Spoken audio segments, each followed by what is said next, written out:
What's up, everybody? If you're enjoying this video, do me a huge favor and hit that subscribe button. Almost 3 out of 4 viewers aren't subscribed, and I'd love to have you join the crew. And while you're at it, smash that like button and let me know what you think in the comments.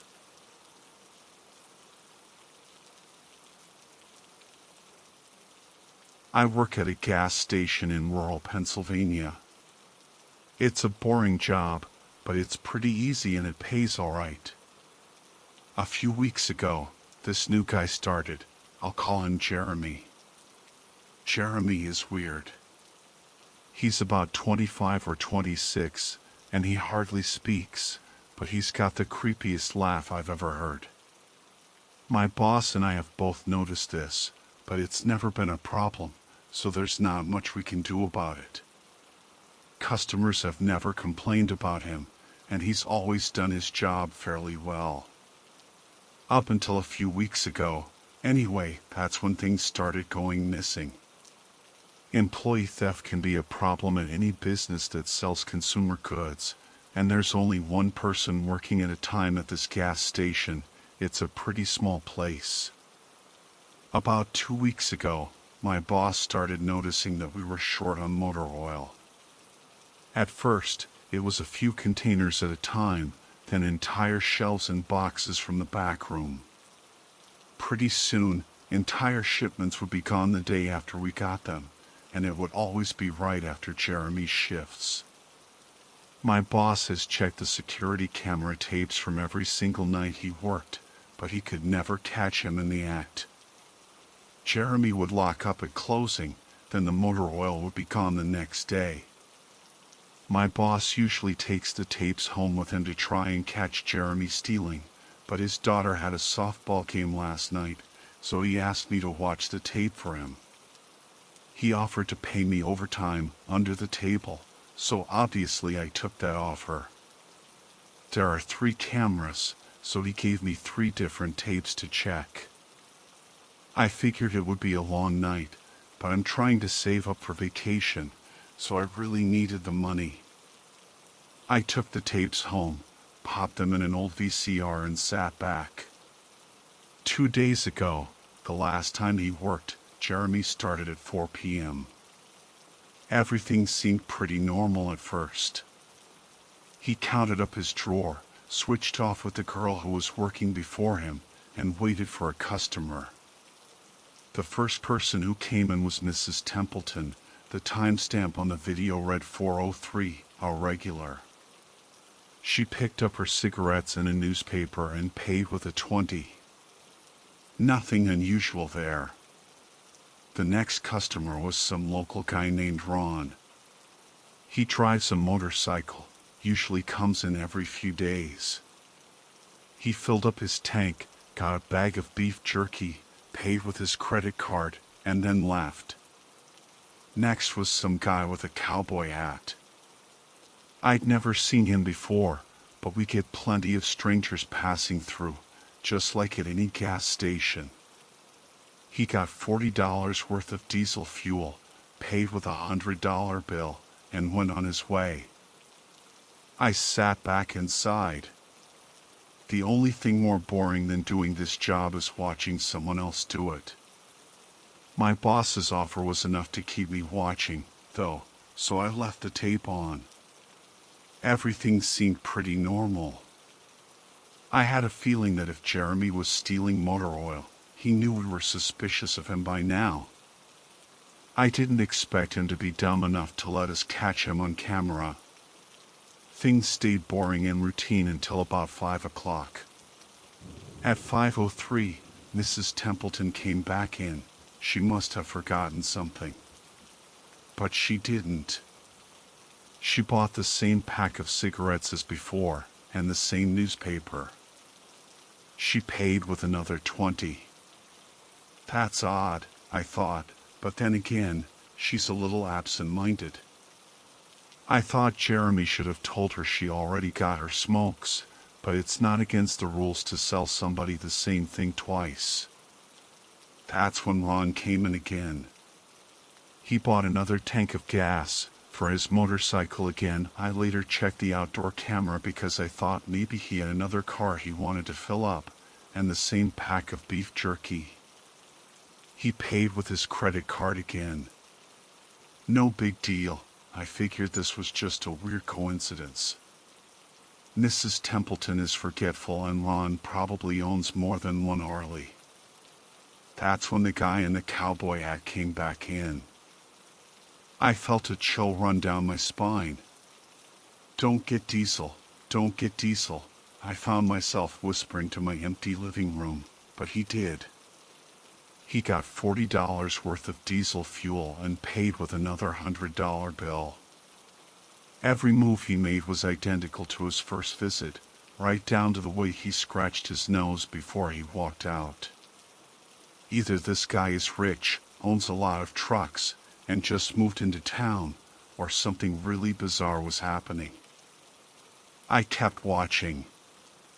Every customer for the next hour was the same as before.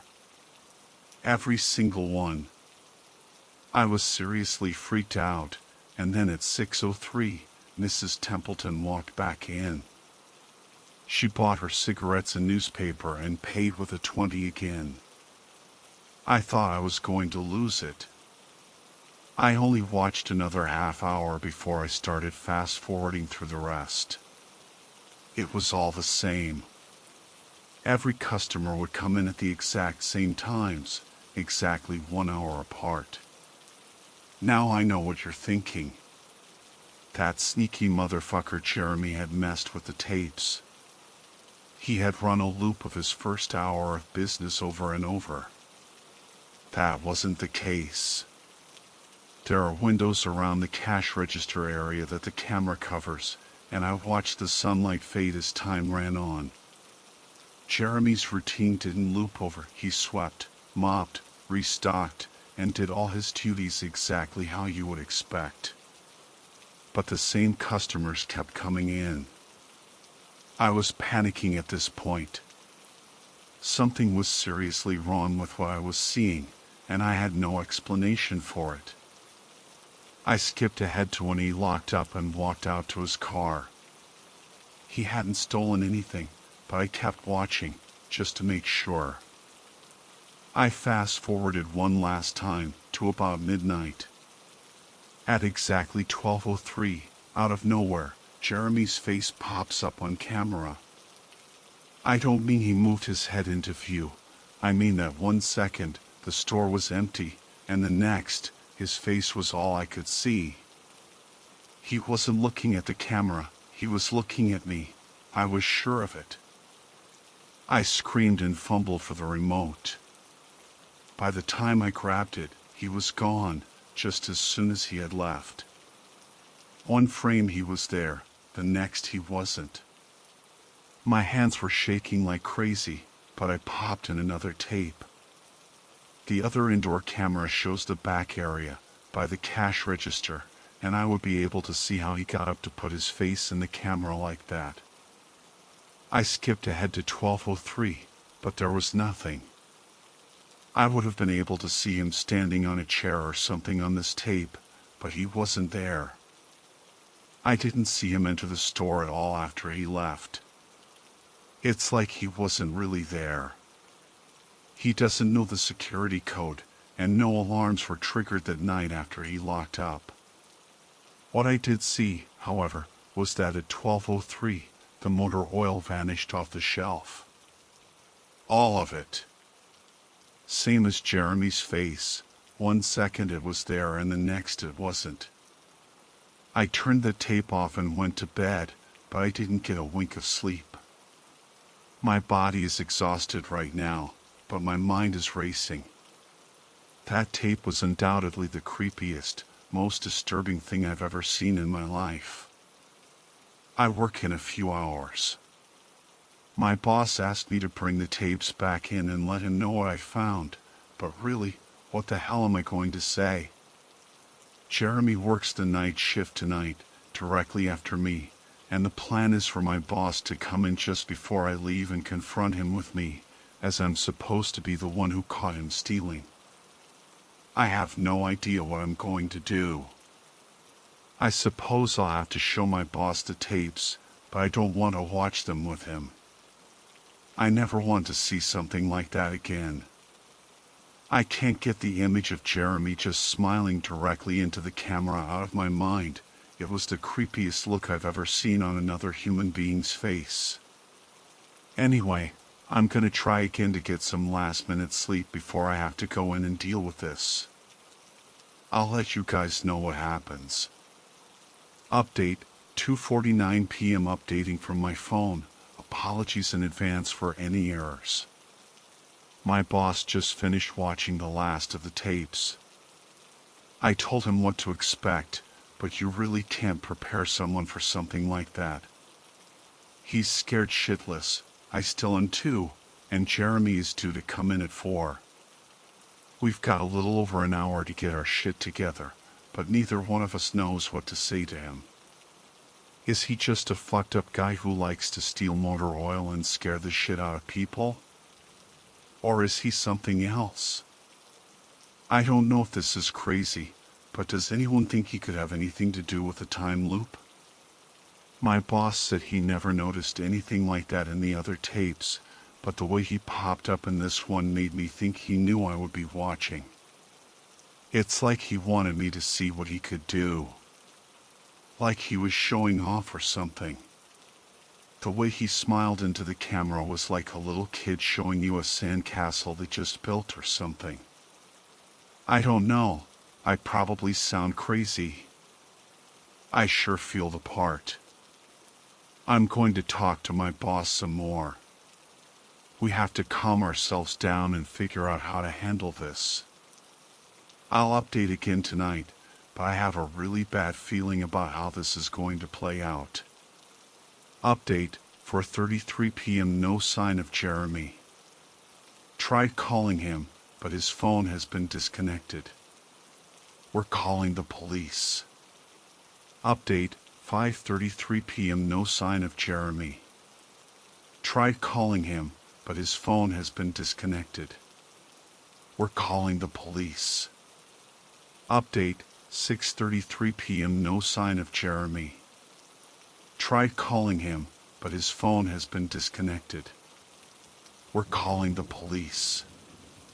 Update, 7:33 p.m. No sign of Jeremy. Tried calling him, but his phone has been disconnected. We're calling the police. Update, 8:33 p.m. No sign of Jeremy. Tried calling him, but his phone has been disconnected. We're calling the police. Update, 10:58 p.m. Holy shit. Holy shit, holy shit, holy shit. I just got home and saw my previous updates. Things make less sense now than ever. Here's what I can tell you. I went to work, Jeremy never showed up. My boss and I decided to call the police, as you're well aware. When I picked up the phone to call, though, the sun went out. I shit you not, that's what I thought happened. Apparently I blacked out for exactly 5 hours, because when I looked at the clock, it was 9:33. I think I got stuck in Jeremy's time loop, and then I snapped out of it at the exact point I blacked out, if that makes sense. But that's when things got really weird. My boss was right next to me when I blacked out, ready to corroborate my story to the cops. When I came to, the phone was in my hand, but it was dead. Not even a dial tone. My boss was still right there, but he wasn't moving. He was standing up, but frozen. I looked at the clock again, and it wasn't moving. The second hand was stuck on the 12. It was 9:33 exactly. The clock on the register, computer screen, wasn't moving either. My phone was frozen. There was even a customer at the register, waiting for my boss to get him cigarettes. I'm betting that would have been his 5th pack of the day. I got the fuck out of there. Didn't lock up, didn't turn the lights out, and sorry guys, I didn't grab the security tapes to upload on the internet. Believe me, that was the last thing on my mind. The gas station is on a major highway, and cars were parked all along it, except they weren't parked, they were frozen. The people inside were sitting still as wax statues. I got in my car and prayed that it would start. Thankfully, it did. About halfway home, time started up again. The static from the radio turned into music, like it's supposed to be, and from what I could tell by listening to the host talk in between songs, no one noticed the time freeze, or whatever it was. I was the only one. Well, I'm sure Jeremy noticed as well. I still have no clue where he is or what he's doing. I'm hiding in my room and calling the police again in the morning. I don't know if I ever got through to them before, or if I did, whether they took me seriously. I'm scared for my life at this point. I'll update tomorrow, if I can. Final update, 10:33 a.m. I finally fell asleep last night around 4. I have no idea how I did it. I guess exhaustion finally got the best of me. This morning, I woke up to my phone ringing. It was my boss. He'd been calling me since about 6. He woke up when time turned back on last night and immediately called the cops. They came by to see what was wrong and he told them everything. The police around here are all small-time guys. They were more concerned with the missing motor oil than anything, but my boss figured he would take it, as long as he had their attention. They decided to go looking for Jeremy. We keep all our employees' applications on file, and since Jeremy just started working here, his was easy to find. They checked the address on it and headed over to his house. You're not gonna believe what they found. The address Jeremy listed on his application was an empty lot. Or at least now it is. There used to be a house there, but it burned down in 1993. Being a small town, almost everyone remembers that fire. A family of 4 used to live there way back when. Rumor has it that they had an estranged son who they never really talked about, but I can't say for sure if that's true. What I can say is true is that after an insurance investigation, the fire was ruled an arson. The entire house was soaked in oil and torched with a Molotov cocktail. The entire family was sleeping when it happened. None of them survived. They never caught the guy who did it. Rumor has it that when they tried to contact the estranged son, no one could find him. Anyway, my boss called and told me this, and I freaked out. Then he asked me to come to the gas station. What are you, crazy? I said, but he assured me that the cops were there with him. Then he dropped a bomb. The FBI were also in town and they were going to talk to me one way or another, so I might as well come in. It was about 7:15, and I wanted to go back to bed, but I figured I wouldn't be able to sleep much more anyway, so I went down. 4 men in suits greeted me and told me to have a seat. We went over everything 2 or 3 times until they got all the details down. I told them about Jeremy, the security tape, last night at work. Everything. Finally, after I finished, one of the agents said, "Oh Christ, we've got another one on our hands." Then they made me sign a bunch of papers saying I wouldn't tell anyone about what happened, so I can't say much more. I might be breaking the law just by posting this. So now I'm home. I'm not sure what to do with myself. That agent's words when I told him the story are going to haunt me for the rest of my life. Anyway, I've got to go. I have some errands to run today, and then I have to go into work to pick up some tapes. My boss and I think this new guy Jeremy, he's a complete creep, is stealing motor oil, and I have to watch the security footage to see if I can catch him doing it. I have better things to do, but my boss is paying me overtime under the table, and I'm trying to save up for vacation so I could really use the money. It should be pretty simple. The oil always goes missing right after his shifts. I figure I'll just watch the tapes, catch him in the act, and that will be that.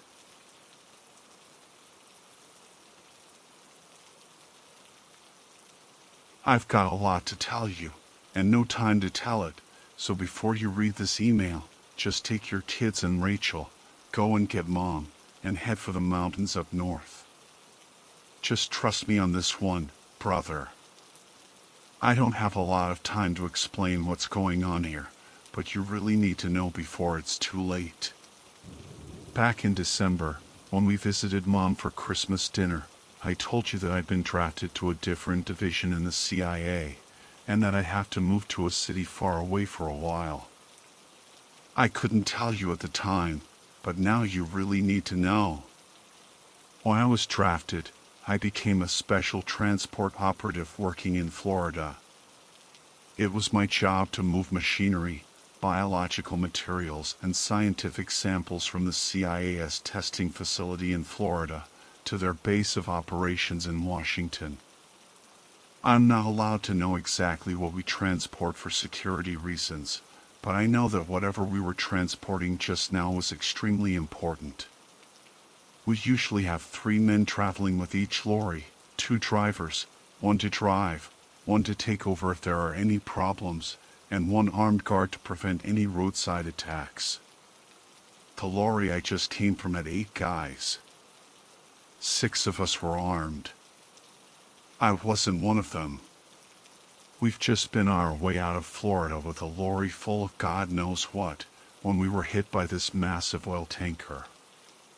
We were knocked off of the road and ended up crashing our lorry in this massive ditch.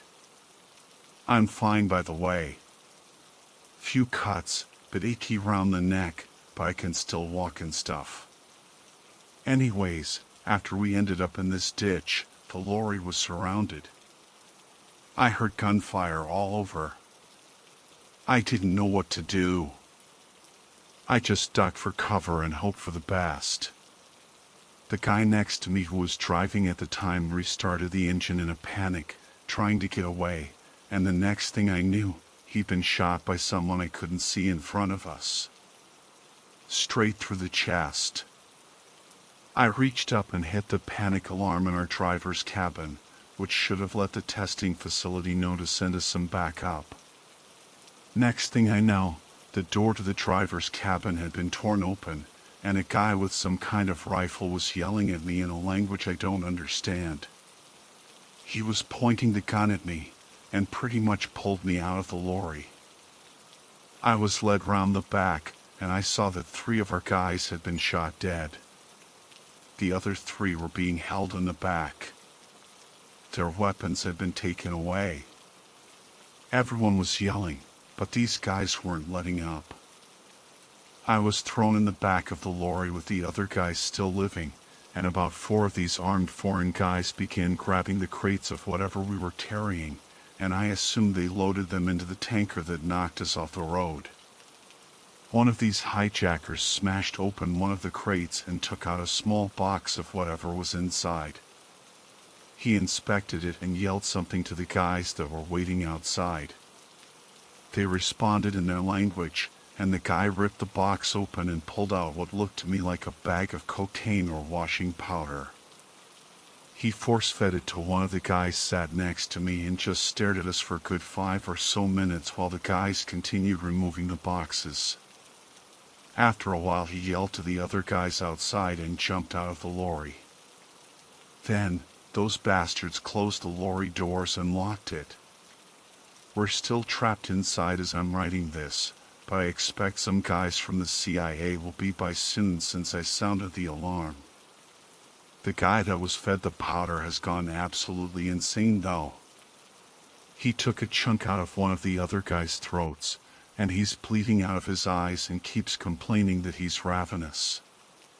God knows what will happen if they mistake this stuff for drugs and flog it on the black market. I don't know what those guys want with this shit, but it can't be good news. They might be terrorists, or just drug dealers, but this stuff messed this guy's head up so bad. Every so often he keeps lunging at the guy he took a chunk out of, and we have to keep pinning him down. There are a couple of crates they left behind. The stuff is called polyethylene something. Shit, I can't see what the label says in this light. I don't know what the CIA wanted this stuff for. Maybe they were planning on distributing it to the inner city? I don't know. All I know is, Florida isn't safe, so for God's sake, just go north and get as far away from home as possible. It makes them eat people. Regards, Derek. This email was successfully intercepted and removed from email delivery grids by the Central Intelligence Agency. The recovery team arriving on scene to free the personnel from the hijacked vehicle were attacked by said personnel, who were found to be partially devoured and extremely hostile as expected. Although we will not be able to proceed with inserting methylene dioxide pyrovalerone into the Washington water supply, we predict the widespread distribution of the substance as an illegal drug will have almost the same outcome if not on a lower time scale.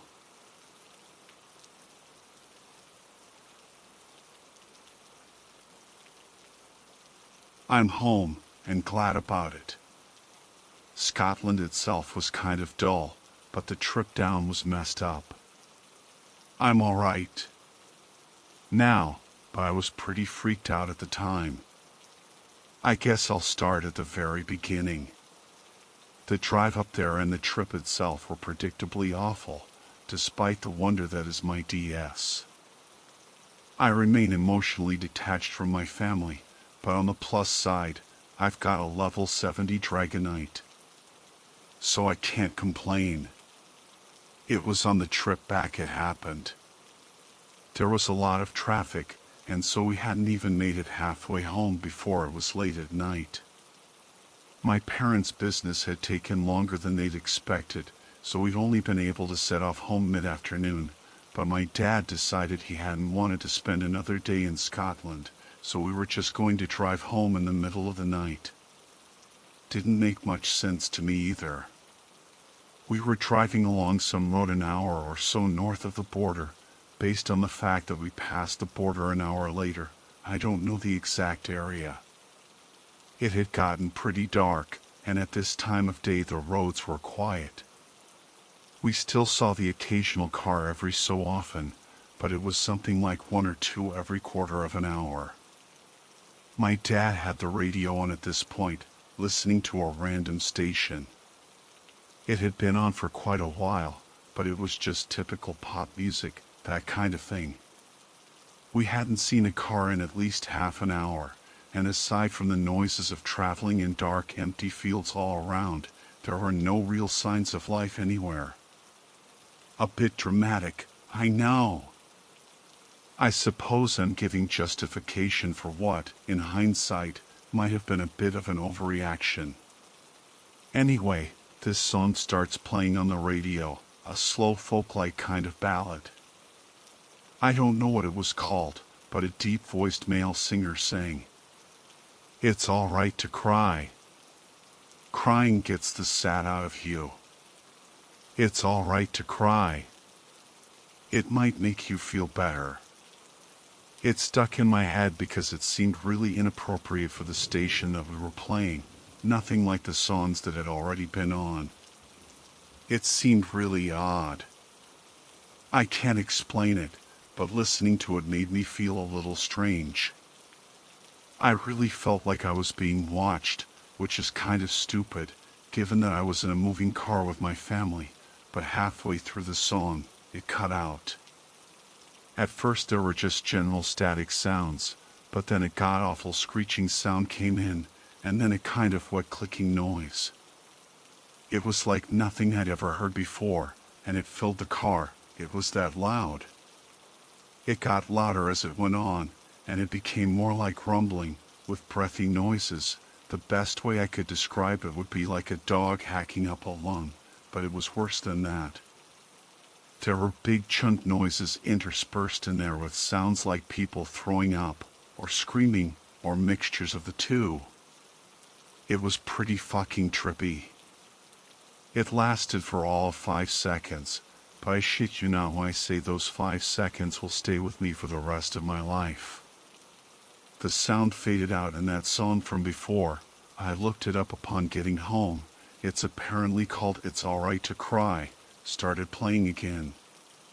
Nobody said anything until it finished, and even then I was the first one to speak. That was pretty messed up. What? The song? Kind of unusual for this station. I thought so too, my dad answered me. No, what happened in the middle? What was that?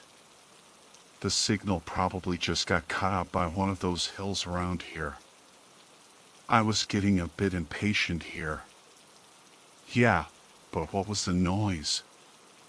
I've never heard anything like that. Chris, my friend's brother, looked at me in a really odd way and said it's static. Static? You know I'm used to my brother messing me around, but there's no way anyone would believe for a second that this noise had been static. I ignored him. Dad, what do you think it was? And without missing a goddamn beat, he answered, just static.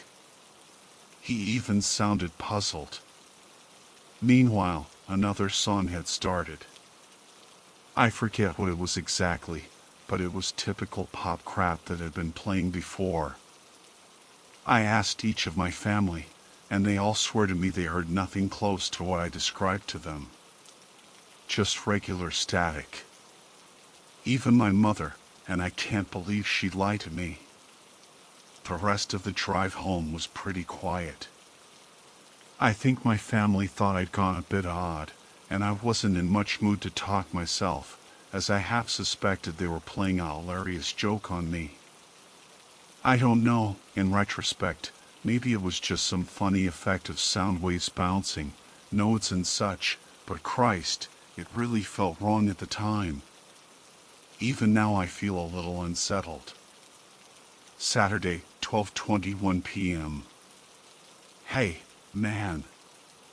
Thanks for getting back to me. Tell Lisa I said congrats on the job. You're probably right about that noise. To be honest, I think I'm having a bit of a funny week. I keep seeing dark things in the corner of my eye, or getting a feeling like something's behind me, then turning around and nothing's there. I sound like a paranoid pothead, I know, but I've been clean for months now. It's probably stress, my dad says. Hence the thing in the car. Anyway, general chat follows. Kind of concerned, I replied straight away. I'd been online at the time, asking him if he was sure he was okay, and that we could talk if he was stressed, etc. He replied, Saturday, 12:50 p.m. Nah, don't worry about it. It's nothing serious. Like I said, flashes of an image or something, which is probably just floaters in the eye, or thinking I hear some sound for a moment that disappears. No doubt someone will let me know if I start going fully mental. There was only one that really shook me. It was late last night, and I was just checking out the web listening to some of that Jeff Magnum stuff you sent me. He means Mangum, on my headphones when the sound started to get a little funny, like there were extra notes and beats that hadn't been there before. At first I thought it was just lag or something, so I paused and started again, but it actually got worse. I moved to the next song on the playlist, still kept doing it. After a few seconds it sounded like two entirely different songs were playing on top of each other. I start trying to pick out what the other thing is, when guess what the hell I start hearing? It's Alright to Cry. Crying gets the sad out of you. It sounded weird now, kind of distorted, or changed in pitch, but I was sure I heard that song playing in the background. It was late, and I was the only one here. Parents and Chris have gone out for the evening, so I was pretty freaked out. I sat there listening for a few seconds as the other song became more and more prominent. Suddenly I thought, or I convinced myself or something, that I heard a chunk, and the hoarse exhaling noise began. It was the noise I'd heard in the car, I was sure. I'll admit it, I was terrified. All the disgust I'd experienced while I sat in the car hearing the noise for the first time returned, but with a sense of immediacy, of presence. It felt like it was right here with me. Like it was touching me. I felt a chill and the hairs on my arm stood up. Instantly my hand flew up to the speaker to the left of my computer, hitting the power button. But the sound didn't disappear straight away. It carried on for a couple of seconds, something that usually doesn't happen with these speakers, and I swear, just before it died away, it sounded almost like talking. Messed up, huh? Like I say, stress or something. I had a talk with my dad, and he listened to the whole story. When I'd finished, he didn't say anything for a while, and just looked at me quietly, with kind of a strange expression. Eventually he said I shouldn't worry, it was probably just stress from A-levels combined with too many horror movies, and to try take it easy. Thanks for asking, anyway. You take care. I didn't really know what to make of this. Truth be told, I was busy with my own life. The next I heard was this. Sunday, 7:40 p.m. Can you call me? I know it's out of the blue, and a bit weird, but I really need to talk to someone, and knowing your lack of a life, you'll probably be on when I send this. Seriously though, it's kind of important. Here's the number, removed. It's my house number. I can't find my mobile. I was online, so I tried calling him, but it wouldn't go through. I replied as much in the email and told him to call me, giving him my number and suggesting that one of us try his mobile to help him find it. I got this back. Sunday, 7:45 p.m. Doesn't work for me either. Something's wrong. I don't have time now, but I'll email again later. Try to call me again if you can, later. Keep trying. Wednesday, 9:50 p.m. It's not going away. God, I feel like a total nutcase as I tell you this, but I hear the noise again. When I sleep, when I wait to go to sleep, in my room, when it's all quiet. It's like something just on the edge of hearing, but it's there. And no one believes me. I'm the only one here tonight. They've all gone. But I feel something watching me. Like something in the house.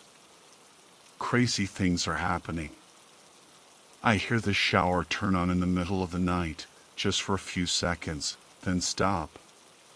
When I eventually persuade myself to go take a look, nothing's there. The mailbox flaps. Probably street kids, you say. I went to the bathroom an hour ago. While I was sat on the toilet, I heard a noise outside. I immediately stopped dead and hold my breath.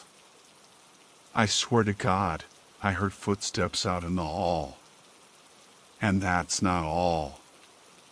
The bathroom door's quite high off the ground, letting light in. But something steps in front of the door. It blocks that light. And it just waits there. Like it stood, facing the door. Looking at me through it. Eventually, after I'd sat there for 5 heart-pounding minutes, breathing the shortest, quietest breaths I could. They moved. I heard the footsteps padding away. It was half an hour before I dared leave that bathroom. I'm the only one in the house. I've checked every room. Am I losing my mind? I still hadn't replied, didn't know what to say, really, when I got this. Wednesday, 10:41 p.m. I can't even use the computer. It's gone funny. Audio corrupted. Speakers hissing, just messed up. Shit. Wait. I put the TV on downstairs to keep me company. I can kind of hear it from up here. For a second I was sure it was playing that song. I'm going mad. I went downstairs to grab some crisps, just something I could grab quickly to keep me going. I don't like being downstairs alone right now, and as I stepped in the kitchen I smelled, why do I want to say death? Bins. Must have been the bins, realistically, yeah? They smell like rotting things because they rot. I went to look out the window earlier, when the letterbox was going, to see if I could see anyone. I couldn't see anything out there. It was completely black. I couldn't see a foot in front of my face. Why are all the street lamps out? I've replied and suggested he call someone to come over and spend time with him, or call his parents and chat to them. Best I could come up with. Wednesday, 11:03 p.m. I can't, no one's around, it's just me. It's come just for me. I keep hearing it. That song, it's playing downstairs somewhere. And there are other noises too. I hear them, the noise from before. I recognize the clicking, the breathing. I'm scared. I'm really scared. I don't know what to do. I don't believe in ghosts or monsters, but there's something here. I can feel it. Wednesday, 11:10 p.m. I hear those words again. Clearer now. Wednesday, 11:18 p.m. There's something in the house. I can hear it moving downstairs. Trying to call the police online. Where the fuck is my phone? Call police, send them to this address. There's no address there. I even highlighted the space to see if he'd written it in white. It's just blank. I don't get it. This isn't funny. I replied saying there was no address. He seemed not to get it. There was no acknowledgement of it in the following reply. Wednesday, 11:25 p.m. FFS, hurry up, get someone here, at least talk to me, I'm not fucking kidding, I hear something in the house. Wednesday, 11:37 p.m. I hear it coming, Chris, help. Monday, 11:38 p.m. It's Sheriff Mal, help. He sent me that last message 4 times, one after another. I've been trying to call him for the last hour pretty much. No reply. I have no idea what the hell to do.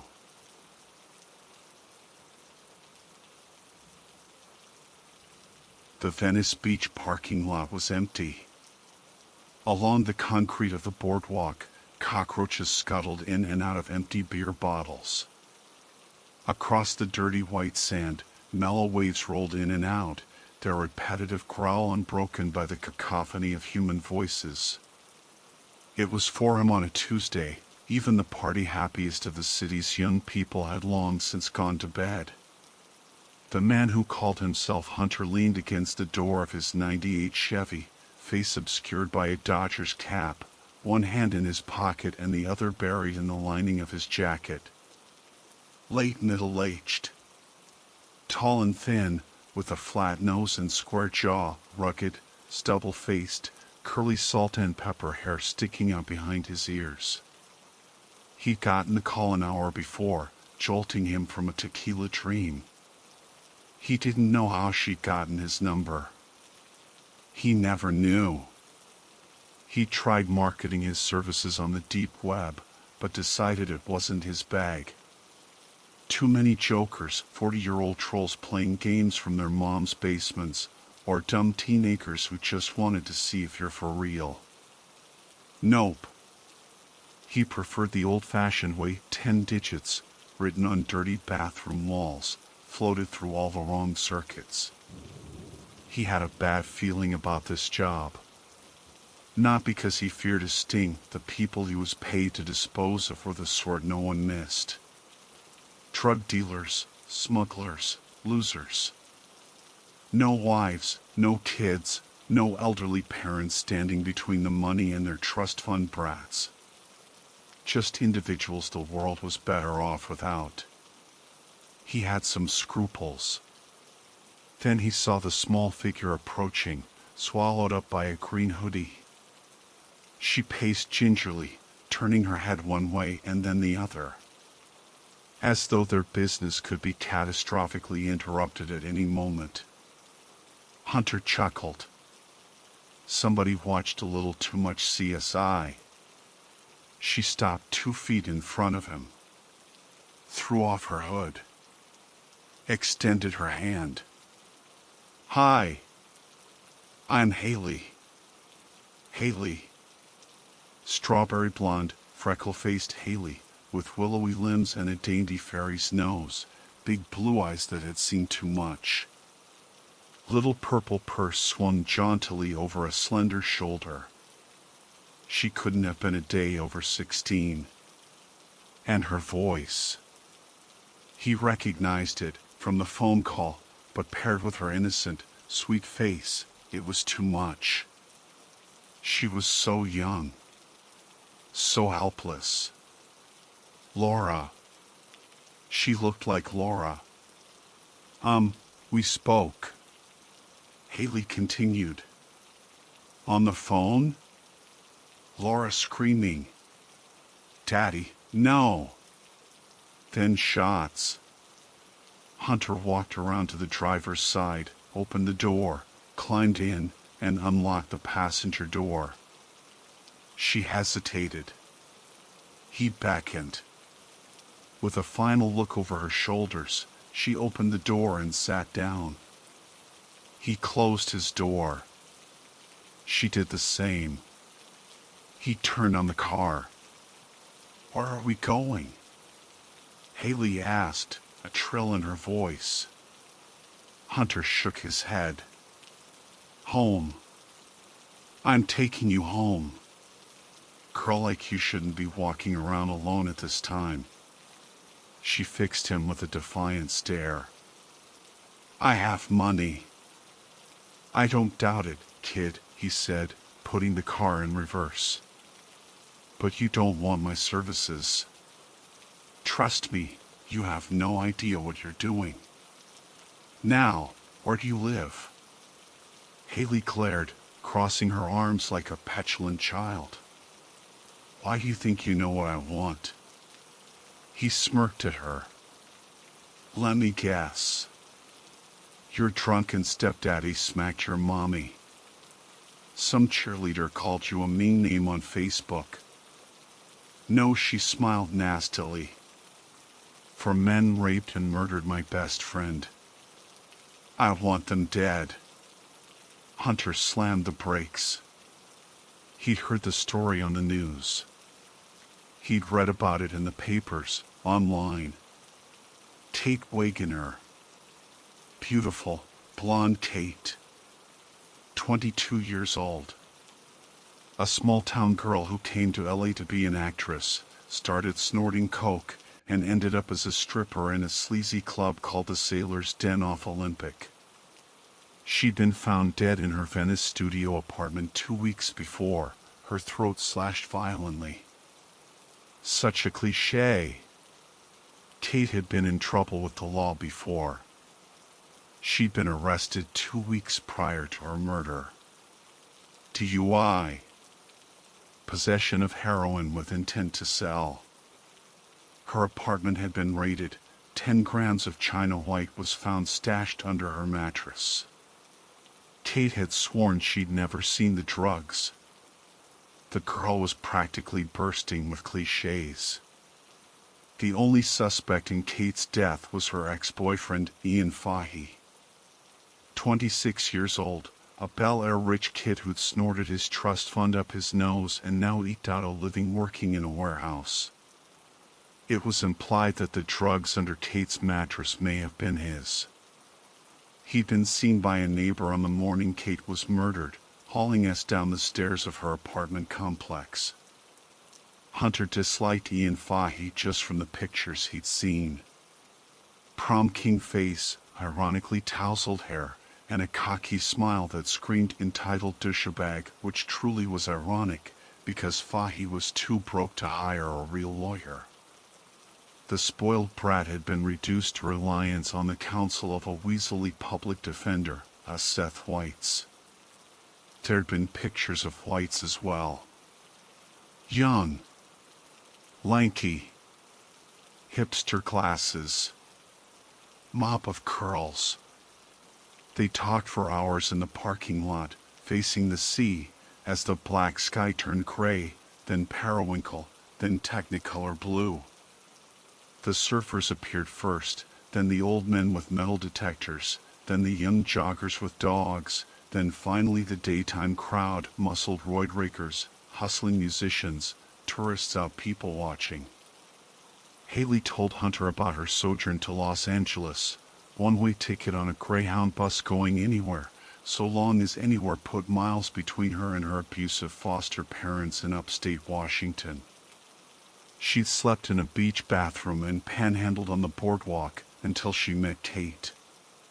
Kate took her in, fed her, hooked her up with a fake ID and a job washing dishes at the Sailor's Den. She loved Kate. Kate was the older sister she'd never had, her protector, her confidant. Then Kate fell for the charms of Ian Fahey. He was a druggie, a loser. He took Kate to parties with his druggie, loser prep school friends, got her hooked on cocaine. Kate started coming home long after sunrise, red-eyed and twitchy. Then she started coming home in tears. Then, with cuts and bruises she refused to explain. Then came the night she stumbled home with all of the above, strung out, bawling, beaten and bloody. Her right eye was black and swollen. The strap of her dress was torn. Angry purple bruises formed on her arms and chest. Haley sat her down on the couch, brought her water and a blanket, comforted, gently prodded. Finally, Kate broke down and told the truth. He hit me, she sobbed. They forced.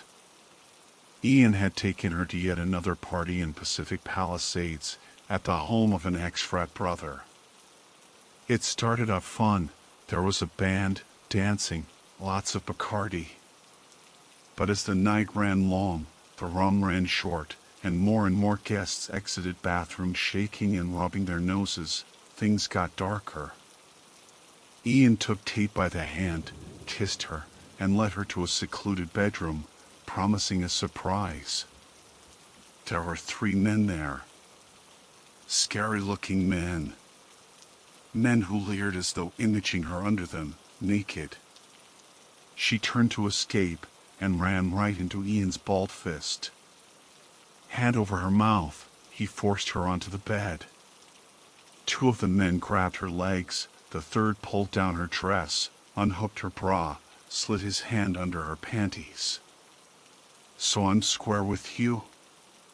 It was Ian's voice, from somewhere above her, desperate. "I don't owe you anything, and you front me 15 grams?" They left her crumpled on the floor, naked, blood and fluid mingling in rivulets down her thighs. The men wiped themselves off, zipped up, exited one by one. The last one out, an Eastern European in his 30s, wordlessly tossed Ian a baggie filled with stuffed green balloons. Ian threw Kate's dress at her. "Get dressed. And stop crying. You look disgusting." Haley listened to her friend's story, tears running down her cheeks, hatred burning in her stomach. They hurt Tate. Her best friend, her guardian, the one person in the world who cared about her. "I'm going to call the cops," she'd said. "No!" Tate grabbed her arms and held her to the sofa, nails digging in, desperate. "He'd kill us both. They'd send you back to foster care." It took another hour, but Tate convinced Haley not to get the police involved. They fell asleep in each other's arms. The next morning, Haley was awoken by Tate's frantic shaking. Tate grabbed her by the arm and forced her to the closet. She pushed her in and covered her with clothes. "He's here," she whispered frantically. "Stay put. Don't come out for any reason." Haley did what she was told. She stayed put and listened to the voices, many voices, one Tate's, one Ian Fahey's. She stayed put when the yelling started. She stayed put when Tate screamed. A voice, one of the guys, stammered, "No, no, no." Then Tate screamed again, then gurgled, then there was a thud. Then male screams. A muffled argument. A stampede of feet, out the door and down the stairs. Haley opened the closet door. She saw Tate lying in a heap, thick red fluid pooling. She ran to her. Her head hung back, a gaping gash across her neck, throat slashed open like a dark red mouth. Haley didn't know how long she sat there, clutching her best friend's limp, lifeless hand. The neighbors must have called the cops, because they materialized, pounding violently on the door. Haley fled down the fire escape. "They have sent me back," she told Hunter. It was my only choice. I've been hiding since then." Ian Fahey was arrested. He was free now, out on bond. Haley was under the impression the police thought he'd turn, rat out the dealers he hung out with, the dealers who had raped Tate. "He's going to get off," she said, tears glistening in her eyes. "They don't give a fuck about Tate. They think she's just some dumb, worthless whore. Ian's going to give them what they want. And as soon as the cops get him to turn on the dealers, they'll cut him a deal. He's going to go free." She stared at Hunter with those eyes. Wild, innocent eyes, leaking tears. Laura had blue eyes. Blue eyes wide open. Screaming, "Daddy." She reached a small, freckled hand into her little purple purse. She pulled out a wad of bills and thrust it at Hunter. "Count it," she said. He did. He didn't know how she'd gotten that kind of money. He didn't want to know how she'd gotten that kind of money. Her big blue eyes flashed steely resolve. "I know all 4 men," she said. "They're regulars at the club. I know where you can find them. I want them all dead. And I want them to suffer." Hunter left Haley in front of a dirty little apartment building off Venice Boulevard. She was crashing there for now, she said, with some friends from work. He stopped at a hole-in-the-wall liquor store for a handle of Jose Cuervo, drove to the beach, found an empty picnic table just mildly covered in bird shit, and pulled out his MacBook and hotspot for a little online research. He liked being there, sand beneath his toes, cloudy skies above, listening to the waves and the seagulls and the volleyball players, tasting salt in his mouth. He Googled names. Tate Wagoner, Ian Fahey, Haley. Articles, threads, hashtags. Scumbags, rape culture, death penalty, gun rights. Cliché, cliché. Then rumors. I knew a guy who dated a girl that danced with Tate Wagoner. She was a fucking coke addict, wrote Miss Ravensweetie24 on Reddit. I don't want to blame her, but she was dealing with some nasty-ass people. I_Anth_Pickle0020 chimed in. My loser roommate used to buy from her. She pushed white H for Emo to Luke. Emo to Luke. Emo to Luke. He scrolled down further. No other mention of the name. He searched for Tate Wagoner on Facebook. Instagram. Scrolled through pictures of Tate at the beach, arms around her friends. She was a looker. Long blonde hair. Heart-shaped face. Faint freckles. Small, curvy, big tits. Pretty green eyes. That was enough snooping. Hunter shut his laptop and put it back in the case. He leaned back and closed his eyes, basking in the late morning sun. He'd been in Angelino for 3 months, renting a little bungalow near the boardwalk through a dummy loan corp and a motivated leasing agent. When duty called, he'd cruise east on the 10 to the seedier pockets of the basin to fulfill the contract quickly and discreetly, then retreat to his seaside sanctuary. Venice charmed him. Quirky, bohemian, a little bit hipster, something about the town just clicked. He appreciated the warm winters after 3 years in Denver. Before Denver was New Mexico, before that Detroit, before that. He drove home, sat on his back porch, and finished off the Cuervo. He didn't remember stumbling to his couch, dropping the empty bottle amongst the many empty bottles littering his floor, and passing out. He dreamed of Laura. 10 years ago. Bakersfield. It should have been an easy job. A stooge by the name of Muneka, mid-level distributor for a cocaine outfit. Lately, he'd been unmotivated and unreliable, and there were rumors he'd been seen hanging around the local FBI field office. His boss wasn't taking any chances. Home. Hunter kissed Laura goodnight. 16, beautiful, daddy's little girl. Her breathing, slow and rhythmic. Peaceful. He took his bag and quietly slipped out of the house. He didn't notice the door open as he pulled out of his driveway. He didn't notice Laura's Civic tailing him. Key under the mat, he'd done his homework. Muneka. Passed out on the couch. Hunter, assembling his gun, adjusting the silencer. But Muneka must have gotten the drop, because then he wasn't asleep, and then Hunter was staring down the barrel of a rifle.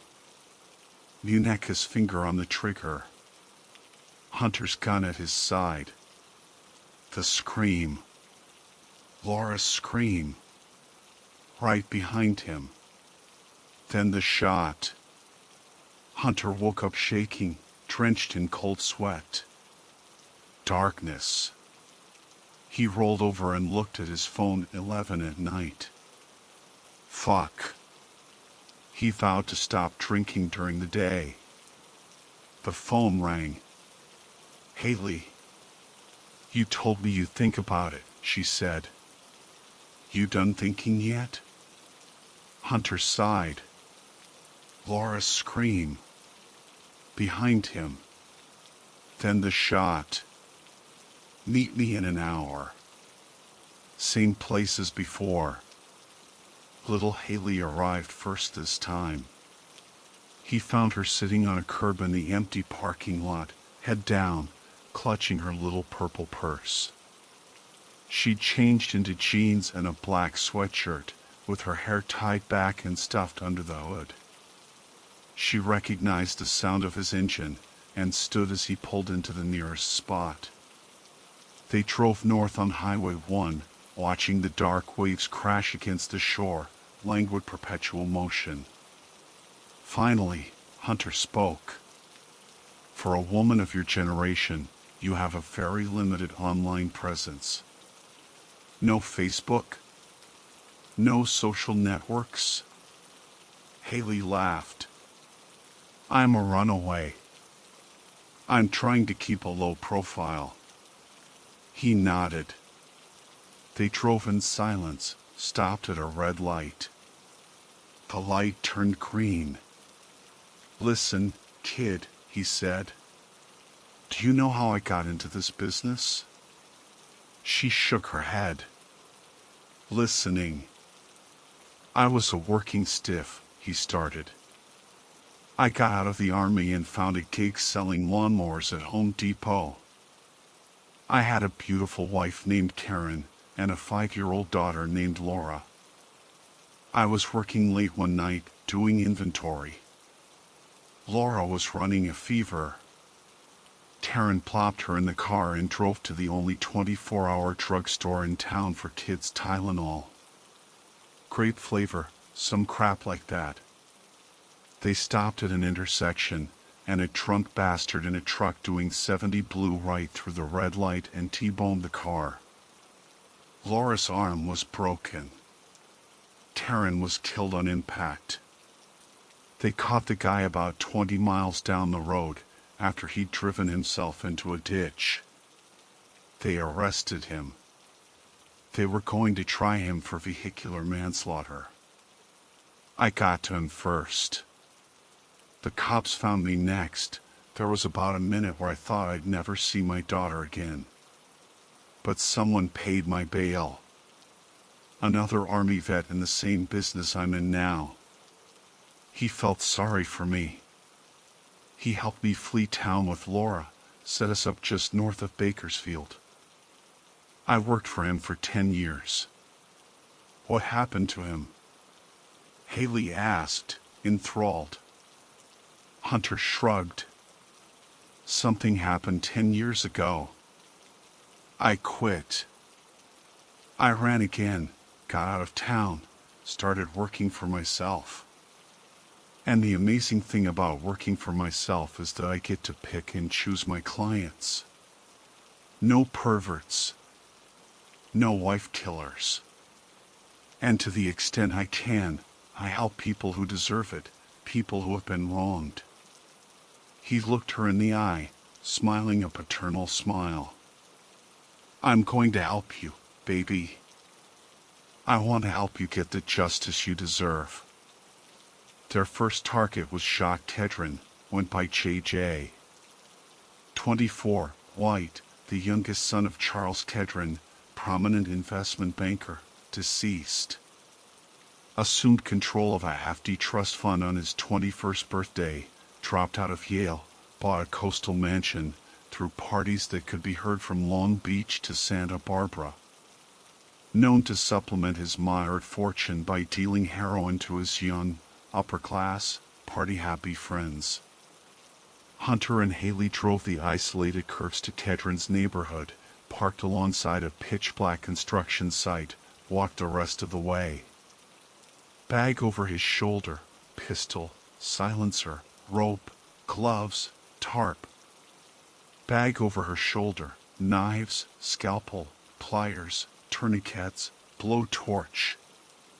It was easy. The idiot left his back door unlocked. They found him in bed, naked. He put up a fight, yelling, cursing, biting, but Haley got to the gun in the closet before he did. They tied him to a chair. They gagged him. Hunter let her choose where they started. Garden shears to the scrotum. Seemed fitting. At 4 a.m. they finally let him die. They left his bloodied, swollen corpse on his white sofa, reveling in the irony as blood and feces dripped Rorschach designs onto his perfectly buffed hardwood floor. They snuck out the back door, stuffed their gloves and soiled clothing into a plastic bag, hiked back to the car, threw the bag in the trunk, and were back in Venice before the neighbors took their morning shit.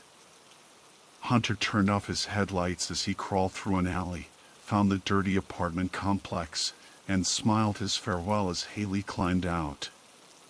He watched her walk away out the passenger side window, down a shadowed hallway to the stairs. He looked to his left. There was a man, standing alongside the building. Hulking. Still. Nothing more than a silhouette in the dim porch light.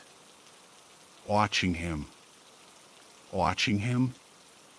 Hunter relit his headlights, trying to illuminate the man's face. His eyes adjusted. There was no one there. Just a trick of the light. Just a trick of the light? Or did he hear footsteps tearing into the darkness? Instinct hit him like a gut punch. He shifted to reverse, punched the gas, and shot out of the alley and onto Venice Boulevard. Then he drove home and slept for 12 hours straight. Next was Ilya Pushkin, 34, Russian, visa overstayer, low-level heroin dealer who bragged about connections to the Armenian mob.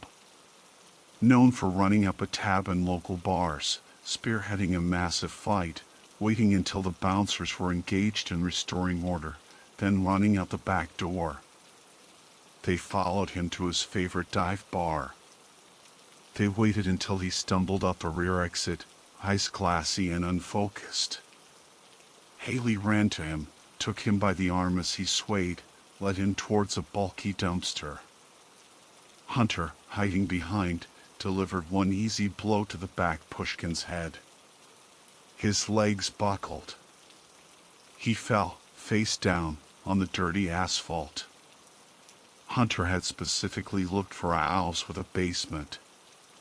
It had taken him a while. There aren't a lot of basements in California. But he was glad he'd held out. The basement was well worth it. He and Haley dragged Pushkin down the stairs, locked the door, tied their captive to a chair, taped his mouth shut. While they waited for their new Russian friend to wake up, Hunter found a spare bottle of Cuervo. He had several, half-finished, lying around the basement and took a long swig. It was going to be an interesting night. Pushkin awoke 2 hours later. They watched his serene eyes constrict, focus, and, when he was conscious enough to be aware of his condition, bulge and water in fear. Haley laughed. Hunter turned on music. Cheerful, upbeat 80s pop, the same music blasting from bonfires and house parties up and down the coastline. Loud. Loud enough to drown out the sander. And the trill. Under the gray early morning sky, Hunter and Haley took to PCH again, south towards Long Beach. There was a place there Hunter knew, a back alley behind a purported crack house, where several individuals of ill repute had been laid to rest in less than entirety. Ilya Pushkin had been a fairly large guy. It took 2 Glad bags and Haley's old Dora the Explorer backpack to fit all of him. The two had spent the last 3 hours dividing his blood and piss drenched all together into nice, inconspicuous little packages. They would look a little funny, Haley had wisely stated, carrying around a 200-pound lump under a tarp. Hunter agreed. He thought, in his own way, Ilya Pushkin agreed as well. Thanks to the tourniquets, he was still lucid enough to struggle after Hunter hacked off his left leg. The seizures didn't start until the right arm. Into the dumpster it all went. The next day, the news started on Jacques Kedron. Some poor little maid of dubious legal status had found him, fermenting in his own fluids.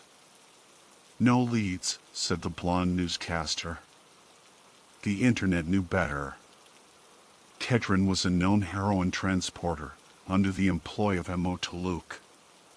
Two of his people in less than 2 months. Mo Taluk was gonna be pissed. Mo Taluk was a fan of bloody street justice. Mo Taluk. Again with Mo Taluk. Hunter thought about the man he'd seen outside Haley's apartment, the man who might have been there. Had the man simply been a figment of his imagination? After Ilya Pushkin was Angel Arellano. Mexican Mafia. Owned a little mechanic shop off Olympic that sold auto parts, or at least that's what he told the feds. Dead serious. Vicious. Suspected, but never charged, in the murders of several young dealers from the valley, getting a little close to mob territory. He was going to be the toughest. He was smart enough not to wander off alone and get drunk, and he was armed. They did it at his shop. Haley pulled up with Hunter's car, told Arellano it was making weird noises, was girly and cute and confused, called her dad, slipped a blue pill in his Gatorade while he peered under her hood. When Arellano got lightheaded, Hunter played kind passerby, helped him sit down, found him water, told him he was going to call 911. Haley pulled the car out, parked it around the block. They closed down the shop early. Somewhere between the drill and dousing body parts in various liquids and setting them aflame, Arellano spat out the rag they'd tied around his mouth. What the fuck?" he screamed. "I ain't dealing. Tell Mo Taluk I ain't dealing.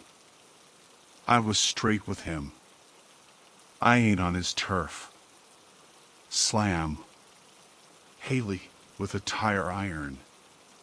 Arellano's mouth gaped, uneven, jaw forced off its hinges.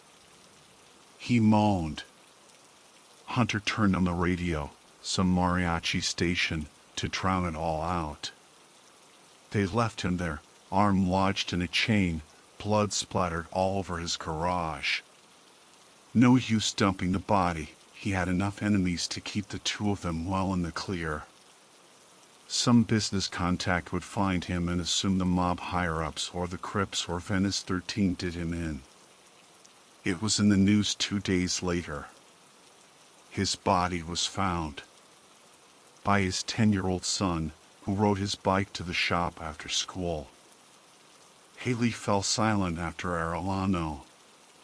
Hunter took a couple days off, alternated between Jose Cuervo in his backyard and long strolls along the boardwalk.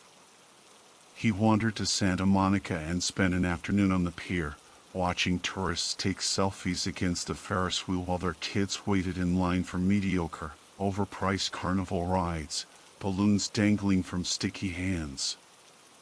Later he made his way to the shadier edge of town, found a dive bar with a live country band and a welcome absence of loud tourists and tipsy sorority girls.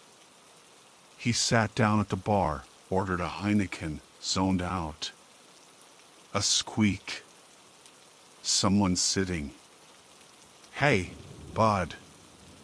The man on the stool right next to him was trying to get his attention. Hunter looked up, annoyed. There were plenty of empty stools. This clown plopping himself within elbow distance was ridiculous. "Hey," Hunter said, and looked away. "I've seen you somewhere," the man persisted. "You live around here?" Hunter frowned at him, sized him up. The stranger was a big guy. Bald, muscular, wearing dress pants with a casual, stained brown sweatshirt. In his 30s? The bald head made it hard to put an age on him. He was light-skinned Mexican, or maybe Middle Eastern. Comically flat nose, untamed eyebrows. Big, goofy smile. "Not trying to bother you, man," he said jovially. Just making conversation. Hunter nodded. I'm from Bakersfield. Passing through. Bakersfield. I got a cousin out there, the man said. He paused. As a Venetian, I gotta let you know it's actually a nice town, most of the time. I'm sure you think it's a fucking war zone. Hunter shrugged. He didn't like this man, something about his eyes. Deep set, dark, close together. Dishonest eyes, betraying the farcical nature of his friendliness. It's batshit, the man continued. 3 fucking brutal murders. The mechanic, the rich kid out in the Palisades, and the stripper. Crazy. What the fuck could they have in common, huh? I mean, if it was 3 hot chicks, I'd say it's a pervert. He laughed. Hunter didn't. I know. It's a shit thing to say. Seriously, though. Whoever kills like that, they've got an audience. Fucker might as well put up a billboard. He yawned, peeling his lips back, exposing yellow teeth. The effect was grotesque. A wolfish grin on the face of a possum. Hunter pulled a 10 out of his pocket, threw it on the bar, and got up. The stranger watched him, nodded. Be careful out there, bud, he said, saluting playfully with 2 fingers. Hunter took the streets home. It was dark, and the pleasant Corvo buzz of the afternoon had rubbed down to a gnawing headache, a pre-hangover. He wasn't as young as he used to be. He was on edge. He looked over his shoulders, kept his hand wrapped around the knife in his jacket, and more than once reminded himself that he had nothing to fear. He was the violent killer. He was the one who struck fear in the hearts of others. The man in the bar, though. He wasn't right. Sitting there close to him, striking up a conversation with a stranger about the violent deaths of 3 of his neighbors, all while grinning that comical, Lupin smile. They've got an audience. What the fuck did he even mean by that? He thought all the way back to Venice. He made it to his front door. As he turned to shut the door, he saw a blue truck in the street. Driving by his house. A little too slow. He stepped out, ran towards the street.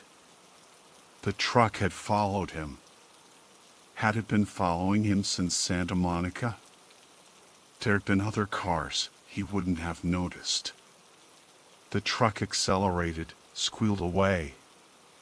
Hunter only saw the silhouette of the driver, a large figure, alone. He locked his doors, shut his windows, kept his pistol within arm's reach. You die how you live. Fresh bottle of Jose Cuervo at his elbow, he pulled up his Tor account. Searched for anything regarding the name Emo Toluc.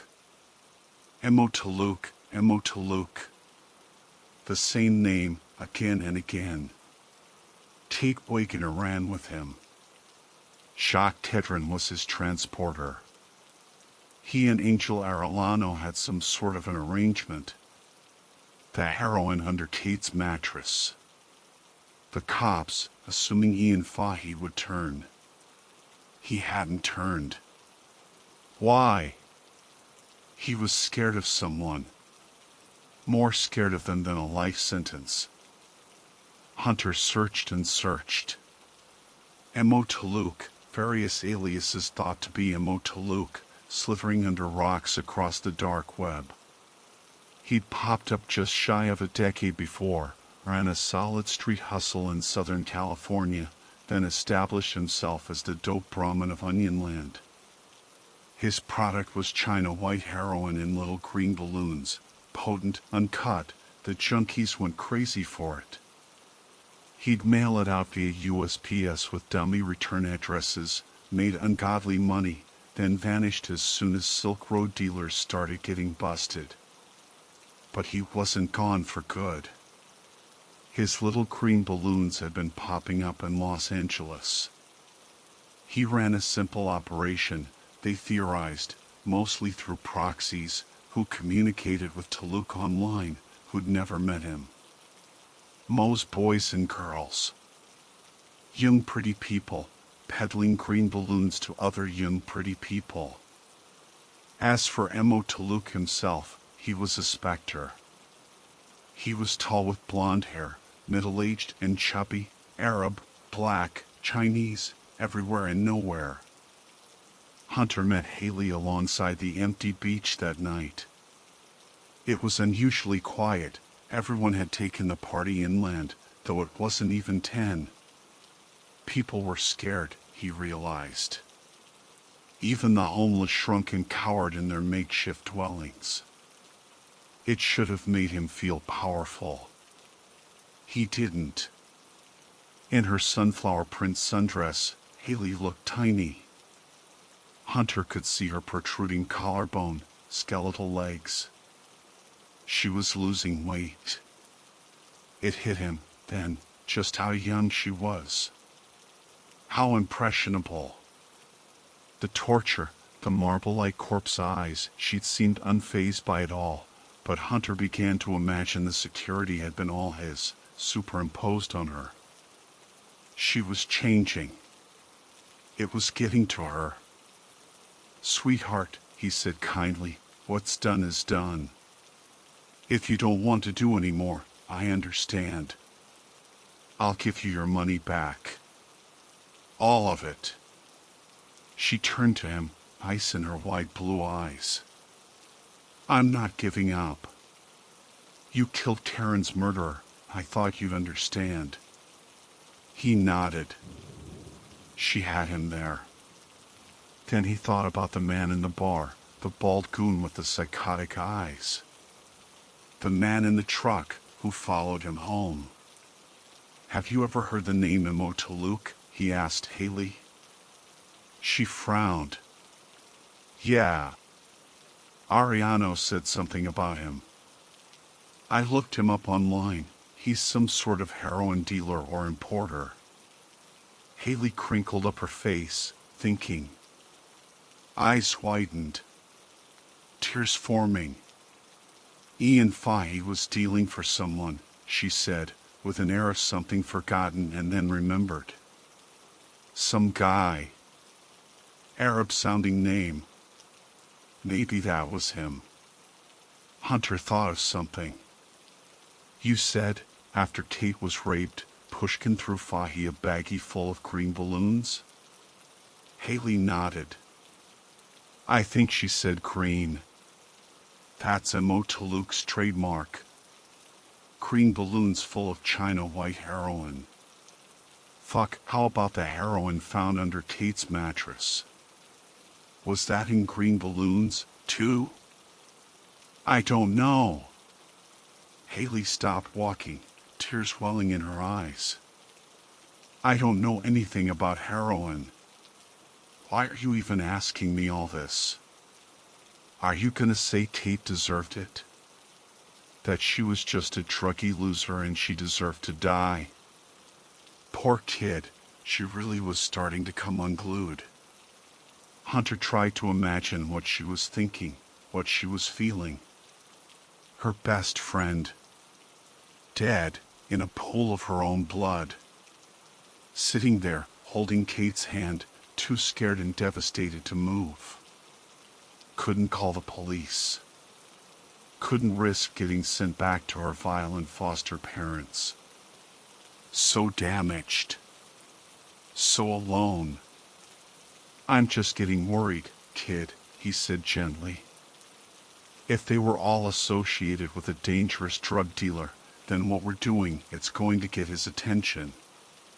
And we don't know what he's capable of." Haley shook her head, wiped her eyes with the back of her hand. "I'll leave after this. I'll leave town. I don't care. I just want them dead." You get it, right? They walked back to Hunter's car in silence. Haley didn't speak all the way back to her apartment complex. She said goodbye sadly, distantly, disappointed. That night, Hunter dreamed of Laura. Muneka. His finger on the trigger. Hunter's gun at his side. The scream. Laura's scream. Daddy, no. Muneka hesitated. He must have seen her. She saved her father's life. It gave Hunter time. Lightning quick, he raised his silenced gun. 3 shots. Pop, pop, pop. Muneka fell. Laura screaming. Hunter turned to her, finger on his lips. Her eyes. Those blue eyes, ice white with horror. Unimaginable pain. She ran. He found her in her room. Sitting on her bed, shivering. Shock. She looked at him. Blue eyes pleading. Daddy, do you kill people? He told her the truth. The truth she'd suspected for years. He'd always told her he was a salesman, and she bought it. But she hadn't, not really. She just pretended. Because acknowledging the truth made it real. She cried. Unrestrained, childlike sobs. Hunter had never seen her cry like that. Not when her mother died. And he realized she was experiencing a complete other type of loss, one infinitely more painful. She stayed around for another week. He'd hear her crying at night. She threw out all of her things. Covered in blood. It's all covered in blood. Then she was gone. Civic abandoned at a train station. No note. No kiss goodbye. For 10 years, nothing. He woke up with tears running down his cheeks. He called Haley. He promised her everything.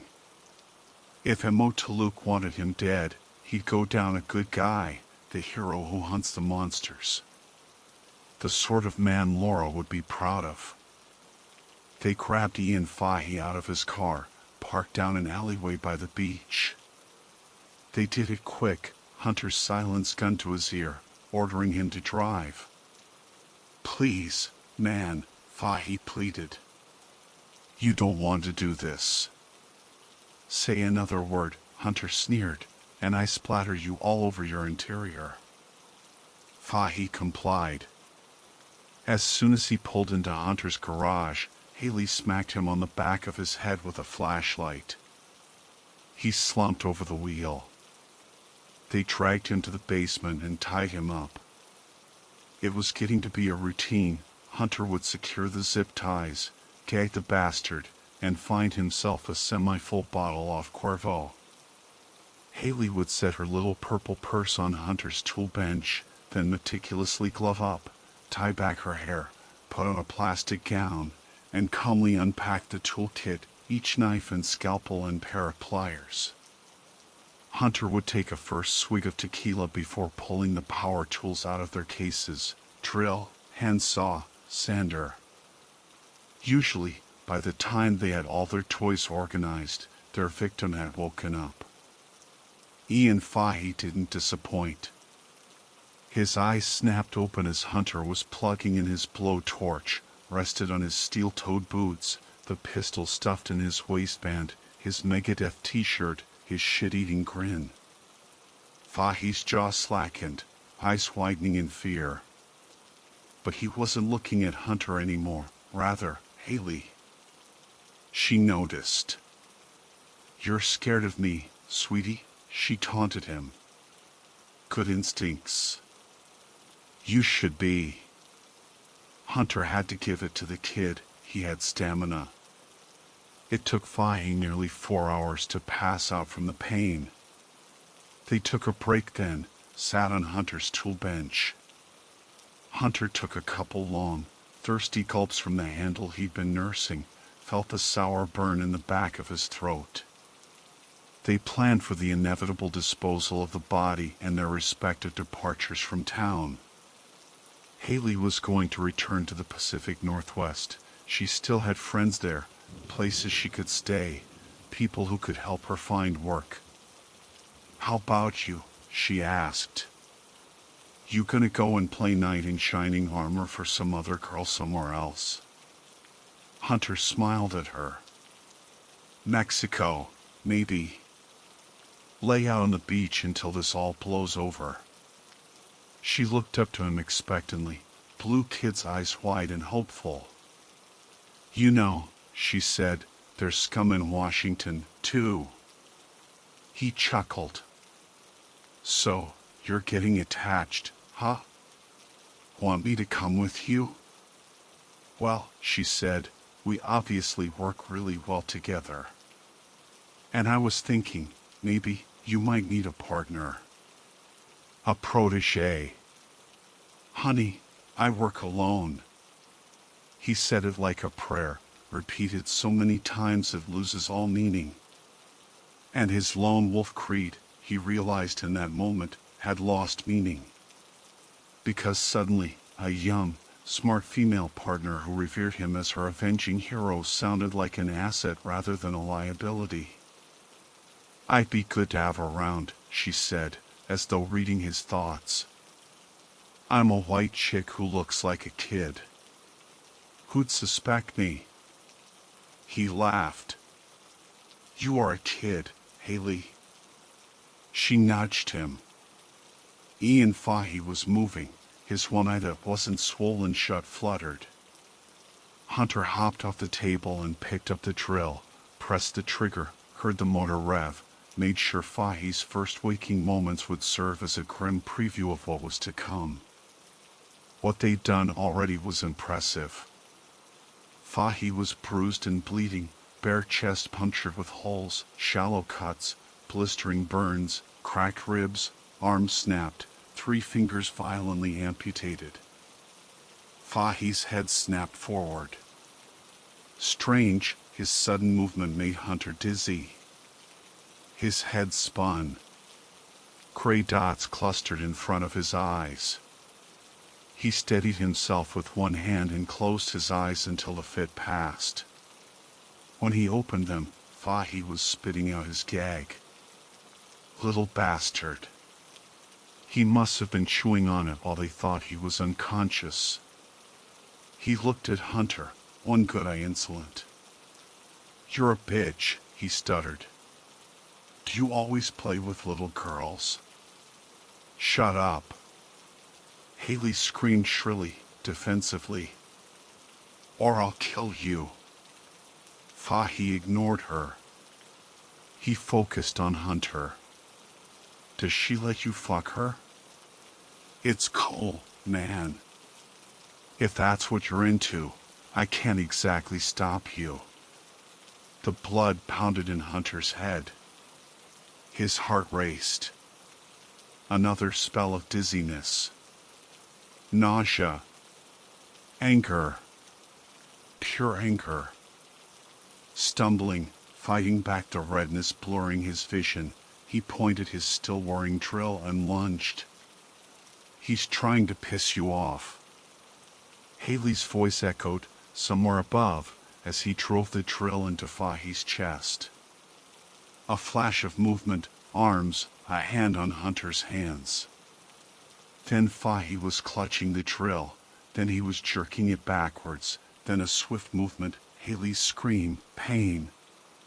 And then Hunter was crumpled on the ground, a throbbing pain over his left eye where Fahy had violently hit him with the butt of the drill, watching as his victim used the tip to loosen the knots that bound his legs to the legs of the chair. Fahy stood. He looked down at Hunter, who turned over onto all fours, dizzy, uncoordinated, weak, limbs like jelly. "Fuck." Little fucking bastard. He'd worked his hands out of the zip tie. He baited his captor. So Hunter would attack him. So he could grab Hunter's weapon out of his. Pop. A shot. Fahy stumbled. Hunter forced himself to his knees. Haley. Holding a pistol. Pop. She shot again. She'd missed. Fahy leaned over Hunter. Close. He raised his hand to stop him. His hand was too heavy. Nausea. He lurched. Fahy grabbed something. Hunter's pistol. Pop. A gasp. Haley. Hunter forced himself to his knees. Forced himself to see straight. He saw Haley lying in a heap on the floor, a bloody hole in her chest. Haley. No. No. Feet. Footsteps. Fahy running up the stairs. Hunter stood. He stumbled. Too heavy. He saw her again, skinny limbs splayed like a rag doll's, eyes closed, strawberry blonde hair falling over her freckled cheeks. No. Anger, pure anger. He ran. He forced himself up the stairs. Fahy was gone. Outside. He had to go outside. He had to breathe. He couldn't breathe. How? The man, the bald man. Emo Taluk. He'd followed him. He'd been in his house, poisoned him. Too tired, too weak. Hunter couldn't think. He gulped down air. Not enough, not enough. The smell of something sweet. He couldn't feel his legs. A crash as his dead weight landed on top of a discarded bottle of Corvo. The cold wood of his living room floor. The stench of his breath, sweet, bitter, mingling with pungent seaweed. Salt. White gold sun. Blocks away, in his tiny office, Seth White's browsed the news on his phone. The police had recovered another body. And Ilya Pushkin this time, some low-level pusher, had found his crooked way to a filthy Long Beach dumpster, in pieces. His head and penis were stuffed in a Dora the Explorer backpack. Fuck. That was messed up. Footsteps outside the office. Then pounding at his door. White stood and moved to unlock the door, then indulged his paranoia. Who's there? It's me, Seth. It's Ian. Open the fucking door. He unlocked the door. Ian Fahy barreled through, shoved White's out of the way, slammed the door shut, locked it with much more force than was necessary. A thud as something black and shiny fell on the carpet. A gun. White's blinked. He digested the sight of the trembling figure in front of him in fragments. Fahy. His face messed up, eyes swollen shut, bloody nose, cut lip, bruises. Blood in his hair. Huge, dirty jacket wrapped around him, one arm zipped inside the jacket. Sweating. Panting. Terrified. Take it. Fahy snapped. Take the fucking gun. Don't open the fucking door to anyone. White's bent over, picked up the gun with 2 fingers like a dead fish, placed it on his desk. Fahy slid down, propped up against the wall. He swayed, steadied himself with his one visible arm. What the fuck, Ian? Where the fuck did you get the gun? Whites didn't get to pick and choose his clients, but Ian Fahey had been a particularly annoying one. He had difficulty imagining a universe in which Fahey could possibly be a murderer and the cops knew it. They had no weapon, he had no motive, they'd held him on $10,000 bail, for fuck's sake. It was information they wanted, and they were playing cute games until Fahey coughed it up. Probably information about the people he used to buy drugs from before he'd gone cold turkey and joined Narcotics Anonymous. But the idiot wouldn't talk. He lied, he missed meetings, and Whites had long since run out of patience for his bullshit. Fuck that, White seethed. I'm calling 911. Don't. Fahey cried. Just don't. Not yet. Fine. Start talking. Fahey beckoned. Whites knelt down, facing his client. I haven't been entirely honest with you, Fahey said weakly. Yeah, no shit. About Kate, Fahey continued. She called me, the day she died. I was working graveyard. She just kept calling and calling and calling. I thought she was high. Finally, I picked up. She was scared because she'd ratted out her supplier to save her own ass, Whites continued sarcastically. You went over after your shift ended. You knocked and there was no answer. You opened the door with the spare key you'd never given back to her, and you found her dead. I've been hearing it for 2 fucking weeks straight. Cut to the good part. That wasn't everything, Fahey said. He looked Whites dead in the eye, pleading. I went over. I did find her dead. But I saw who killed her. Whites was overcome with exasperated fury. And now you fucking tell me? Who was the guy? Fahey pulled back into himself. Whites calmed down. He listened. It wasn't a guy, Fahey said. It was a woman, a girl. Really young. Tate was lying there. And there was this girl bending over her. Reddish hair, freckles, looked like a Girl Scout. She had a bloody box cutter knife in her hand. And then she stood up and pulled a gun out of her little purple purse. She pointed it at me, told me to sit down and shut up.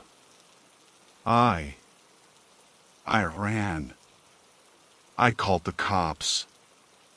Whites nodded, open-mouthed. Man, you've got to tell. I told the cops what I saw, Fahey interrupted. I don't think they believed me. Then, the next day, there was an envelope on my doorstep. It was pictures. Pictures of my little sisters on cheap printer paper. Pictures of them in front of my grandma's house. And a typed note. It would be so easy. Fahey swayed. He closed his eye. There was something seriously wrong with him. Whites was scared. This was way beyond his skill set. Ian, what happened to you? Spurred on by some resilience Whites hadn't thought him capable of, Fahey forced himself to coherence. I told the cops I'd lied.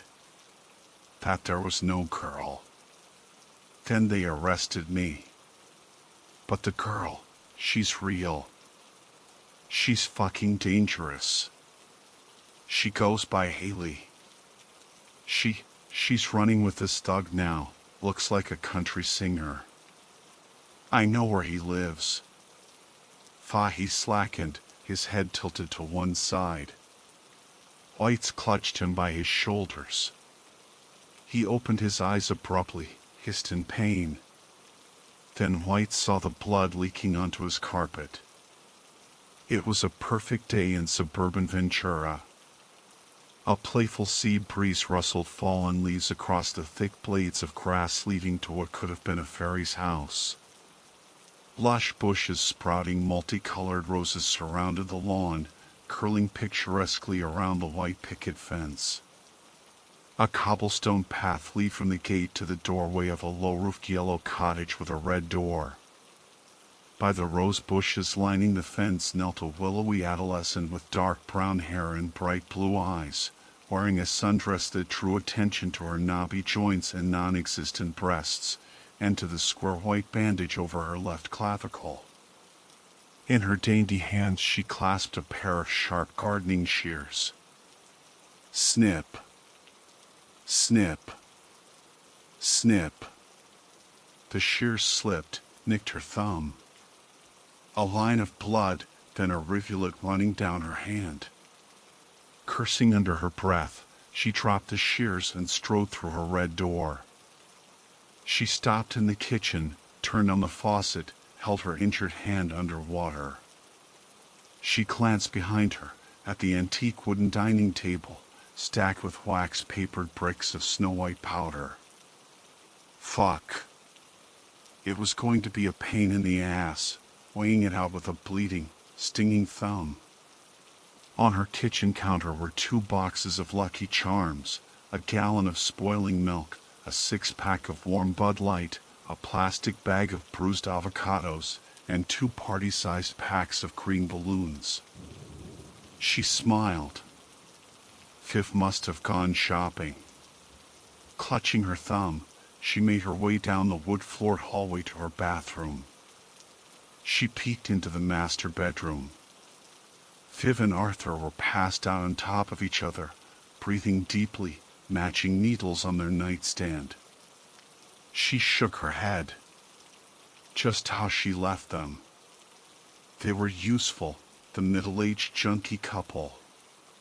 She fed them, they ran her errands. Twice a year, they made for great parents when she drove to southern Mexico for family vacation at the timeshare. And when the time came to run for the hills, she was sure they'd be perfect patsies. They were her favorites. Out of her long line of used and discarded henchmen, she was sure she liked Viv and Arthur best. As she wrapped her injury in the bathroom, she looked in the mirror, studying the effect of brown hair on her freckles, blue eyes, elfin nose. She wasn't quite in love with it yet. It was too dark, too gothic for her pale Irish skin. The reddish blonde dye she'd used last had been much more flattering. But she had to be careful. She was always careful.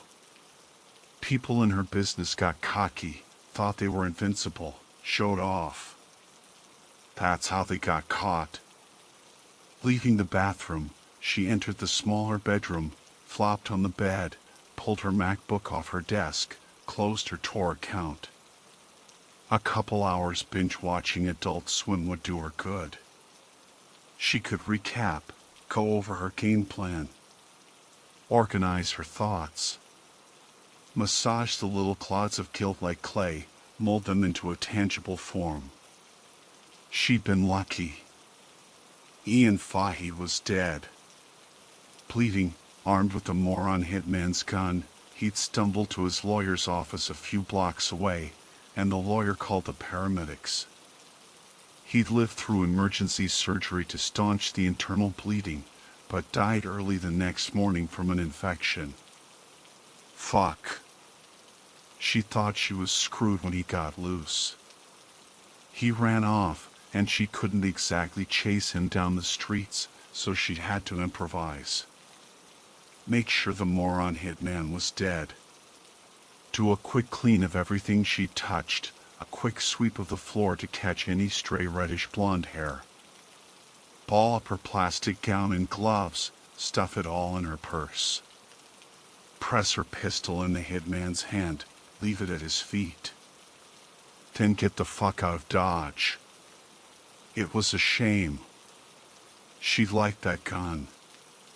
But she had to give the little fucker credit. Fahy had gotten the better of her, if only for a minute, if only because she'd never been a great shot.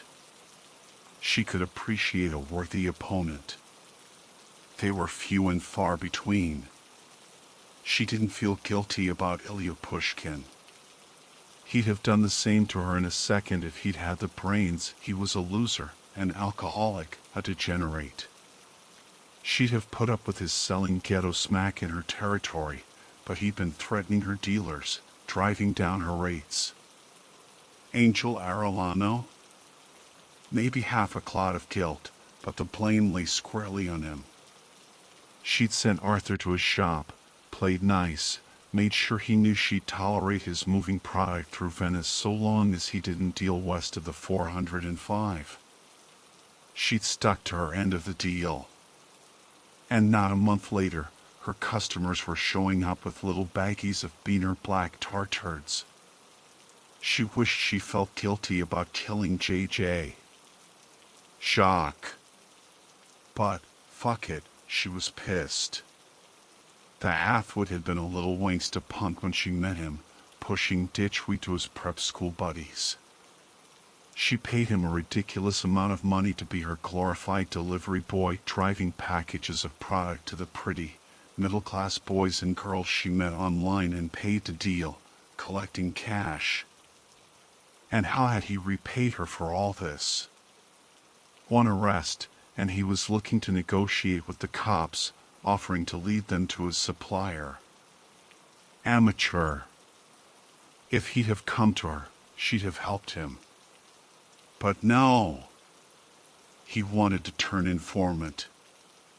As though she didn't employ her own informants within the police department. As for killing Kate, she felt a little guilty. Poor girl. Maybe she could have been spared.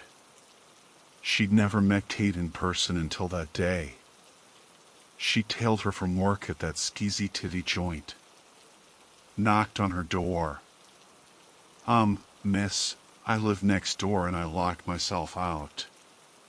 Can I use your phone and call my mom? Waited until Kate turned her back. Pulled her box cutter knife. But, in the end, Kate asked for it. She was a cokehead. She was unreliable. She hadn't told Kate to fly down PCH, blow, and alcohol practically spilling out of her. She hadn't told Kate to get caught, or to rat out JJ as her supplier. Kate had to go. As an example, if nothing else. Ian? Yeah, it was an unfortunate accident. When she killed Kate, she hadn't planned for witnesses. She'd done her homework. Kate lived alone and had been dumped by Ian a month before. There was no reason for her ex-boyfriend to be popping in to visit. Threatening his acne-faced kid sisters would have kept him quiet for a while. But she needed more than a while. Men were easy. That's what her pretty older sister had always said. Recurring pediatric cancer had taken any chance of her being a seductress, stunted her growth, turned her into a permanent adolescent with an elfin face and a flat chest. But looking childlike had its advantages. Kate was one thing, a small girl, easy to take out. As for Ian, an adult man, she'd have needed help dragging him around. Viv and Arthur wouldn't do. They were hopeless when faced with real responsibility. So, she thought, why not kill a few birds with one stone? She could hire a professional to take out not only Ian Fahy, but also her turncoat transporter and noxious competitors. The torture was the cherry on top. Her competition, the Mexicans, the Crips, Venice 13, they needed a firm message. The West Side belongs to Emo Talouk. Play by his rules, or end up in pieces. Stupid. How everyone assumed Mo Taluk was a man. The hitman she found had been perfect. Ruthless enough to be effective, dumb enough to stay blissfully ignorant. He'd gone by Hunter, for God's sakes. He bought her innocent teenage girl act hook, line, and sinker. He never wondered why she was aware JJ never locked his back door. How many times had she lectured him about being more careful? He never questioned how she picked the dark alley Ilya Pushkin had stumbled into, or knew what time of day Angel Arellano would be alone in his shop. He didn't figure out that she'd watched them for weeks. He didn't ask where she got the money, hadn't bothered to check out the strip club where she supposedly worked. All she'd had to do to get him was play cute and hurt. And all she'd had to do to get rid of him was mix a couple spoonfuls of cyanide with his crappy tequila while he was taking a leak. When he was dead, she gathered strands of his hair and a toenail clipping, snuck into Kate Wagoner's apartment, and left it all under the couch. He was the murderer, the cops decided. He killed the 4 men, and Kate, then dropped dead of a heart attack. The police had no idea she even existed. It was offensive, she knew. Yes, women are raped and murdered every day, and turning rape and murder into an opportunistic fairy tale made her a part of the problem. But she was just a player, she didn't invent the game. Men were hypocrites. Beat up a teenage girl for being mouthy? You're a fucking hero. Keep women in their place, juvenilize their opinions, disregard their legitimate frustrations as that time of the month. But a cute blonde gets raped? Round up the posse with pitchforks. God's law? Biblical morality? The whole good girls go to heaven thing? Bullshit. God doesn't give a fuck. She'd learned that lesson young. God took her childhood. God dropped a tumor in her stomach and mutant cells in her veins. God left her curled up on the bathroom floor, puke in her hair, mouth sore stinging, praying for oblivion, under the care of people who kept their professional distance, compartmentalized her, locked her in a nice little mental box as soon as they clocked out, because it's damn hard to love something that's about to be dead. God took and took and took. He hadn't taken her, though not by lack of trying. And in the end, he hadn't saved her, Dr. Vaxek had. Dr. Vaxek and her experimental treatment. Then she'd been busted, lost her license, fled to Mexico, bought a tract of land, and made a second career out of mixing the most potent, smoothest China white heroin the junkies had ever snorted. Her loyalty was to Dr. Vaxek. She owed nothing to God. She yawned, leaned back, closed her eyes. It was a good partnership, she and her childhood oncologist. The doctor made the smack, she sold it. They split the profits. They'd been a team since she'd ran away from her family in Ohio, a few weeks north of her 18th birthday, a few months north of 10 years before. She was a 28-year-old woman who looked like a kid. She was good to have around. She looked in her mirror, again. Maybe the brown dye wasn't so bad.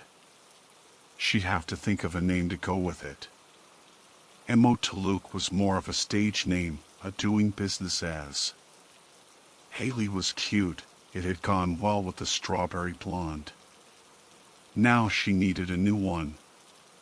Laura, maybe? Yeah.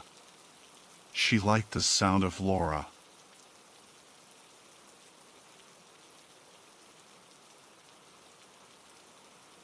I'm not going to say who I am.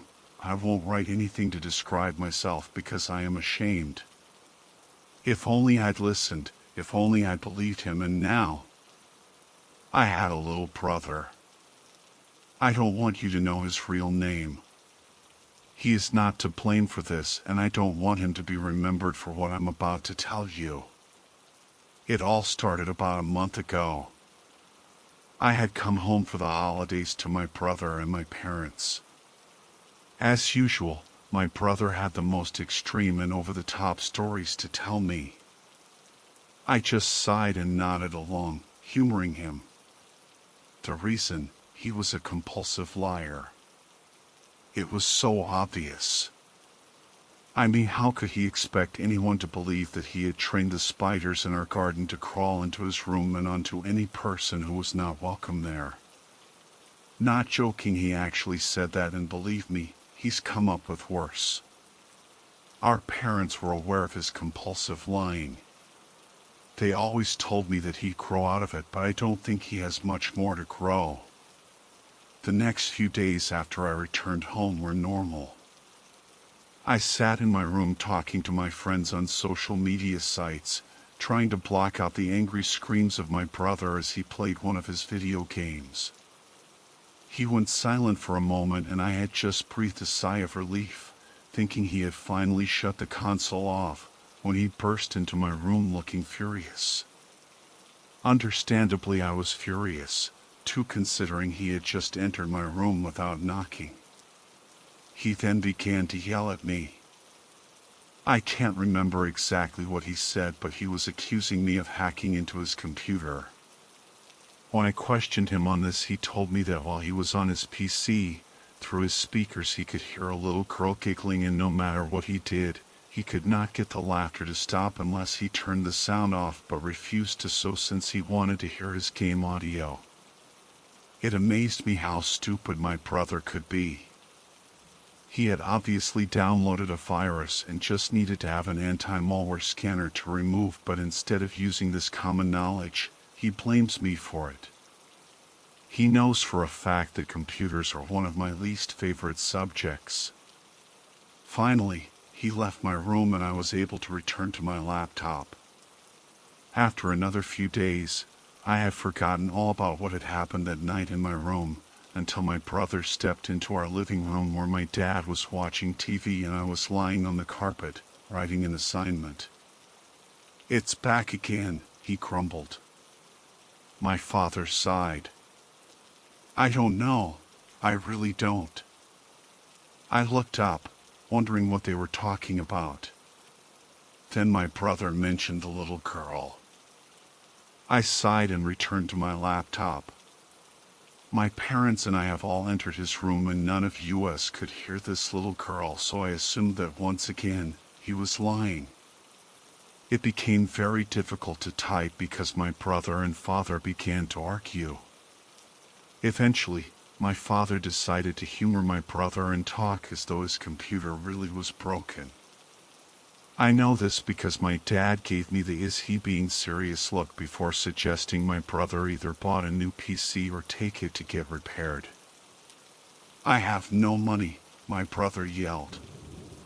"How do you expect me to pay for any of that?"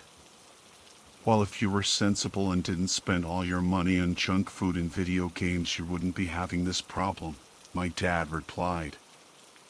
I snorted. My brother heard and he was not pleased in the slightest. After that scene in our living room, my brother spent the next few days asking everyone he could think of to chip in money so he could get his PC fixed. I only gave him a few quid just so he'd stop harassing me. When he had saved up enough, he and my dad put his computer on the back seat of the car and drove to a technology repair shop. I couldn't believe my father was still going along with this. My brother was not very happy when he found out he would have to wait a fortnight before he could get it back. I knew immediately that he would harass me into letting him use my laptop, despite the fact he had other consoles he could play on. Eventually, he gave up on me and spent most of his time around a friend's house. Finally, the PC returned and my brother rejoiced in the fact that the repairman had successfully removed the giggling girl virus. Goodness knows what the repairman must have thought when he was given a PC to fix that wasn't even broken. My brother decided to name the girl Evangeline, or Eva for short, since it sounded like the word evil. "Well, she is evil," he had said. "She took my computer away from me." "Oh, you poor thing," I replied sarcastically. Gosh, I hated his lies so much. One night, it was just me and my brother in the house. My mom had to work late and my dad was at the pub with his mates. I was in the kitchen. I can't remember what I was doing when my brother came running down the stairs. He entered the room, looking horrified. "She's back," he cried. "Eva's back." I sighed. "You have got to be kidding me. I thought it was fixed." He shook his head frantically. "No." I turned my sound off and I could still hear her. I just stared at him, believing he was just telling one of his lies again. He carried on to insist that this wasn't a lie, and it led to me entering his bedroom, and as I had expected, I heard nothing. I was just about to leave when I heard him scream. "Who is that?" I wheeled around, surprised by my brother's sudden outburst, but there was nothing there. "What was that for?" I asked angrily. I glared at my brother and saw he had gone pale. "Where did she go?" he asked slowly. "Where did who go?" "The girl." I didn't say anything. I just continued to stare at my brother. There was a girl right there. He pointed to an empty space in his room. I sighed and turned to leave when he screamed again. "Really?" I said angrily, feeling annoyed that he made me jump for the second time with the same gag. "There's no one here." There was no little girl. I was certain of that, but he would not let it go. I could hear him running all over the house and found no one. I suggested that maybe he was hallucinating since he always stayed up late in the night. He glared at me and swore he was not lying. I, of course, did not believe him. As soon as my parents came home, he cried, "A little girl is stalking me." I was not surprised to hear both my parents roll up with laughter. I could not understand why my brother was so fixated on talking about this little girl. As each day passed, he seemed to have become paranoid to the point of begging us to never leave him because she only appeared when he was alone. He even refused to talk on his mobile or the house telephone since he could hear her giggles through the receiver. He had even stopped playing his video games and no longer turned on his PC for the exact same reason. I heard my parents discussing one night about getting psychiatric help. My brother continued to insist he was not lying, despite the fact we have all entered his bedroom after he cried that he could see her, but of course, we saw nothing.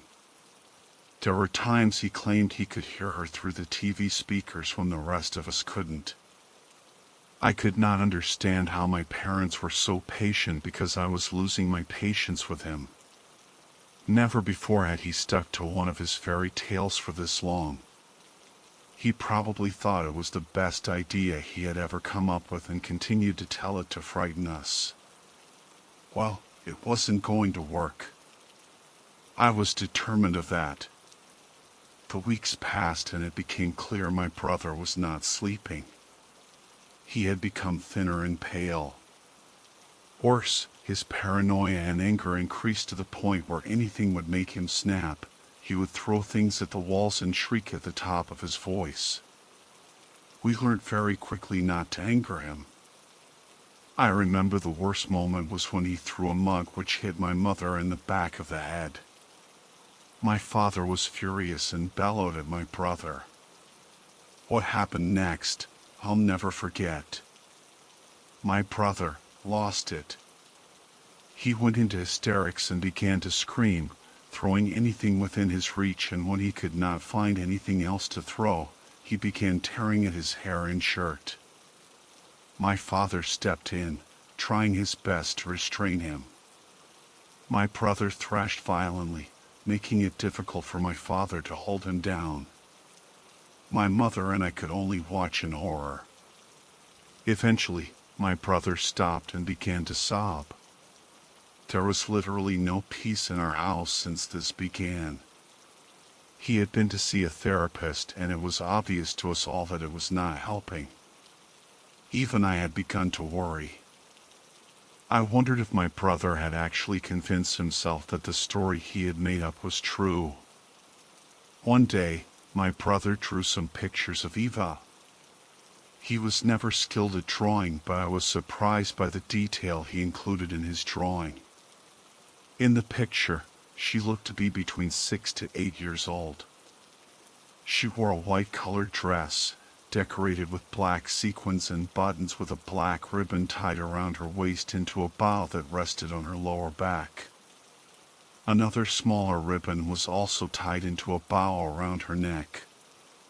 She had long black hair decorated with blue ribbons which matched her bright blue eyes. Her skin was very pale. Apparently all she would do was stare, unmoving.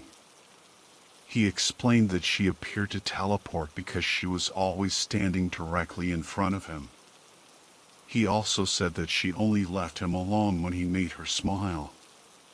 He figured this out after her sudden appearance made him fall out of his chair. She giggled and then disappeared or faded as he described it. He then went on to say that she would frown angrily if he did not make her laugh, or if he repeated the same joke she had heard or seen before. He did not know what would happen if he failed to make her laugh, and he was too terrified to find out.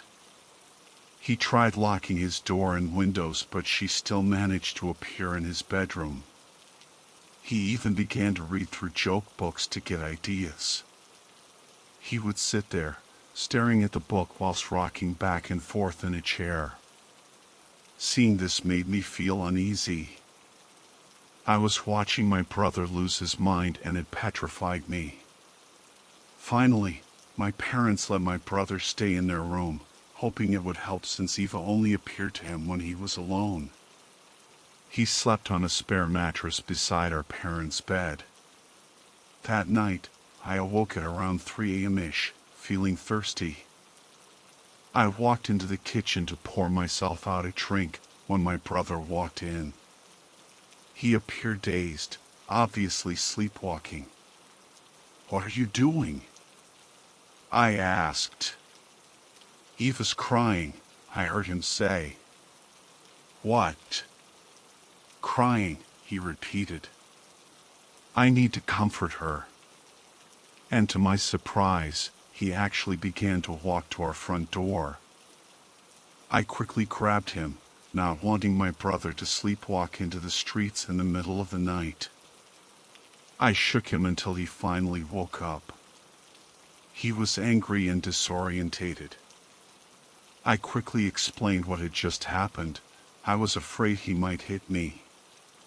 After I had finished, he froze. "Oh no," he said. He then began to repeat the word "no" over and over again when he suddenly bellowed the word, making me jump. Soon both my parents came running up the stairs to find my brother on his knees, crying into his hands with me standing above him, looking bewildered. My mom immediately ran to her son and hugged him. "What is wrong with my boy?" I remember her crying. The next night my brother handcuffed himself to one of the legs to my parents' bed. He managed to acquire a pair from one of his friends. I have no idea how his friend managed to get his hands on a pair of handcuffs. I assumed his friend must have somehow got them from his father since he was a policeman. Either that or he took them without permission. I still believed this was all just a hallucination, but knowing my brother had chained himself to the bed eased my mind a little, because now I didn't have to worry about him sleepwalking out of the house. I was woken in the very early hours of the morning by my mother shrieking. I immediately leapt out of bed and ran down the stairs to find out what all the fuss was about. I could hear my dad outside in the front yard, calling my brother's name repeatedly, and I saw my mother on her knees, sobbing. She was clutching something in her hands. I stepped forward and saw, to my horror, that she was holding a shattered pair of handcuffs. I stared, watching my mother sob. Eventually, I came to and joined my father in the search for my brother. "I haven't looked in his room yet," my father had said. "Quick, see if he's there." I obeyed. I wish I hadn't. I ran up the stairs and burst through the door into my brother's bedroom. What I saw, I know I will never forget. My brother was not in the room. There was no trace of him anywhere. No body, nothing. Instead, all I saw was a pool of blood in the middle of the room with tiny, bare footprints leading away. I remember the police coming round our house. I sat on the stairs with a blanket around my shoulders and I was shivering violently. The image of my brother's blood burned into my mind. I could hear my mother's uncontrolled sobs and my father trying his best to give a testimony. I could not speak. If only I had believed my brother. I could have stopped her. I could have saved him. But no. I was too arrogant and stubborn, and now my brother is gone and his killer is out there somewhere. I wanted to burn his computer, since it was the start of this nightmare. But my father insisted he wanted to see if there was anything worth keeping, since his son had a life on that computer. So after some time, we, including my mother, summed up the courage to look through his files, when we saw a recorded video with the same date my brother disappeared on, among others leading back the past couple of weeks. I know now he must have been trying to catch Eve on camera. My parents were furious, wondering how the police could have missed such an important detail. He may have recorded his murder. My dad clicked on the file. My mother immediately left the room, too afraid to look. I didn't want to look either, but my legs refused to move. My dad clicked through the video. It was just static, as though something had interfered with the recording, making the video become distorted when an image appeared on the screen. My dad clicked back, frame by frame. My hands flew to my mouth. Within the pixelated video, I could make out a little girl, exactly as my brother had described. The video jumped and flickered. I watched as the girl appeared to be teleporting closer and closer to the camera. I took a step back, feeling my heart thump loudly in my chest. The demonic look on her face terrified me. What she did next made me and my father scream. The girl continued to stare unblinkingly into the camera. Then she smiled and opened her mouth into a grin, showing a pair of long, razor-sharp fangs. A loud shriek erupted from the speakers and the video shut off. I don't remember what happened after that. Why am I writing this? Because a few days ago I turned on my laptop and I heard a little girl giggling through my earphones. Now I know she's after me.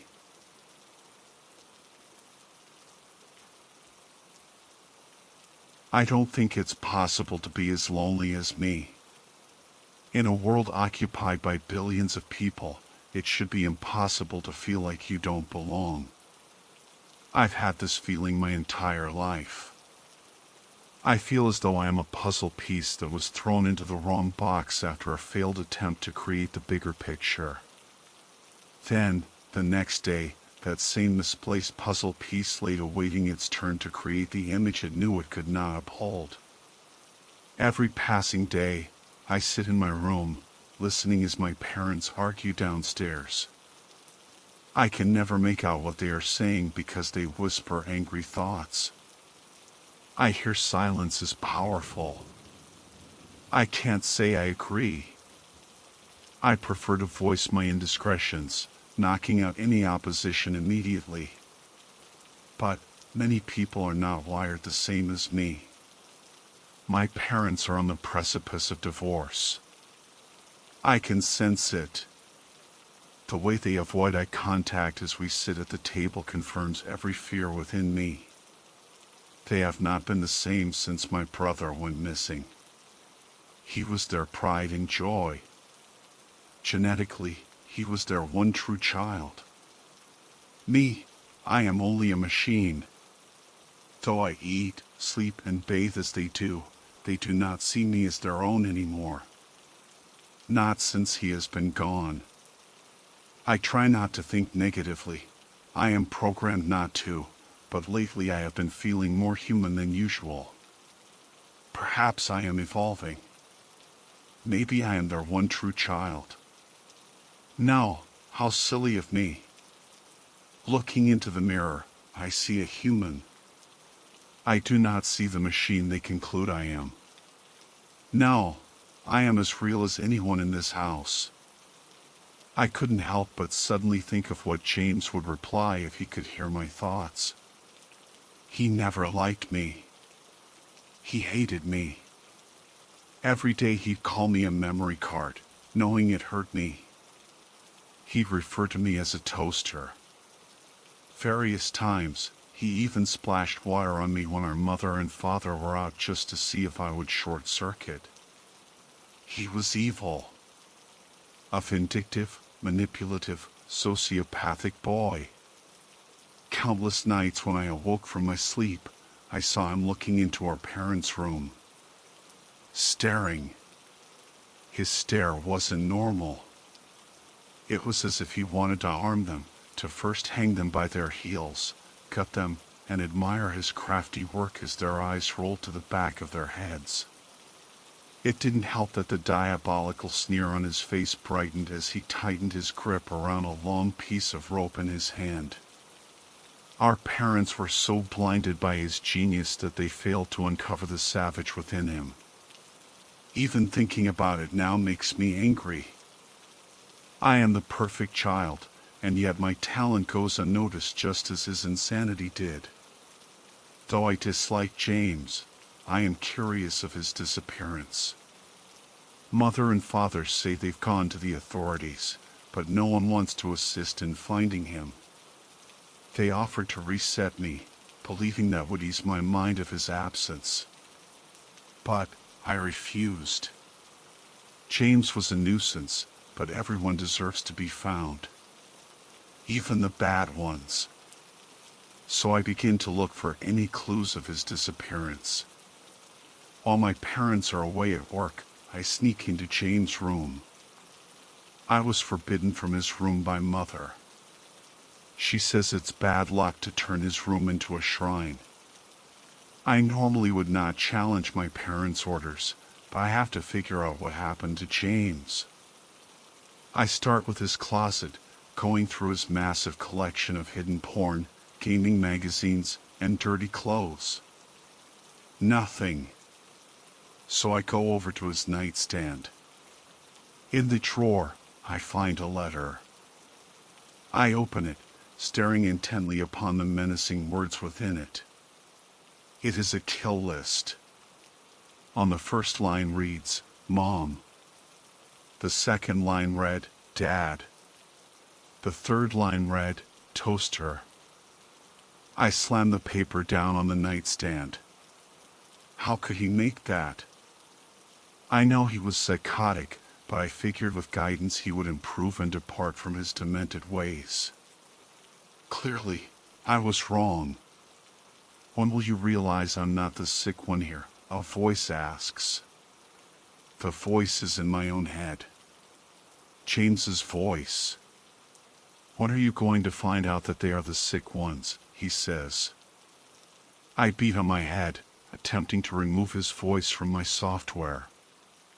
You don't know them like I do. I survived 18 years with them.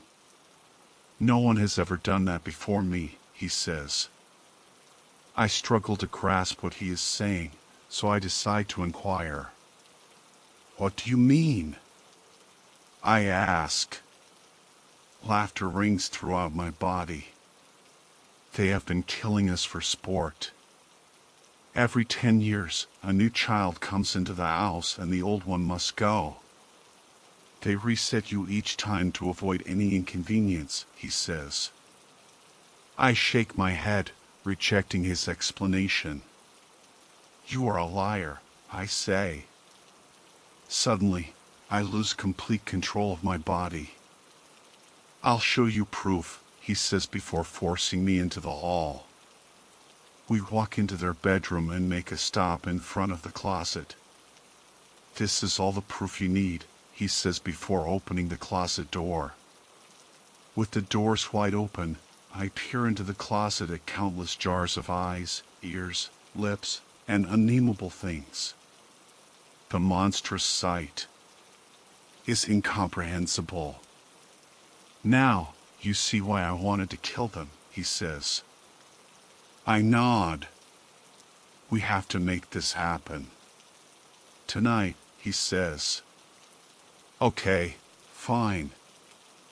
I respond with no sign of reluctance. Then, like magic, he exits my body. I close the closet door, walk out of their room, and sit on the couch closest to the front door. I don't want them to know I invaded their space. Evidently, I am dealing with murderers without consciences. Once they are home, they ignore me as usual. Mother prepares dinner and father stares emptily at the television screen. Though I am sitting right beside him, it is as if I am not even there. Because of earlier, I now know my place within this family. I am their watchdog. Nothing but a slave to the children they eventually slaughter. We eat dinner, say our good nights, and head to our beds. I lay awake, counting down the minutes until I disturb their sleep, mutilating them as they did those children. I tell myself they deserve this treatment because they do. I am not programmed to disobey, but I believe the souls of those children are within me, allowing me to feel more human. They are asleep. Let's go, James says. Once again, I lose control of my body and watch as James moves through the hallway. We head to the kitchen, grabbing the butcher's knife before we head into our parents' bedroom. Finally, we can free the others. James whispers as we sneakily take our position to the right of Father. I look down at our parents as we hover over their comatose bodies. Even while in deep sleep, they both display an evil scowl, one that reminds me of what they are. As James lifts the knife and aims it at Father's head, I smile knowing I will never be lonely again.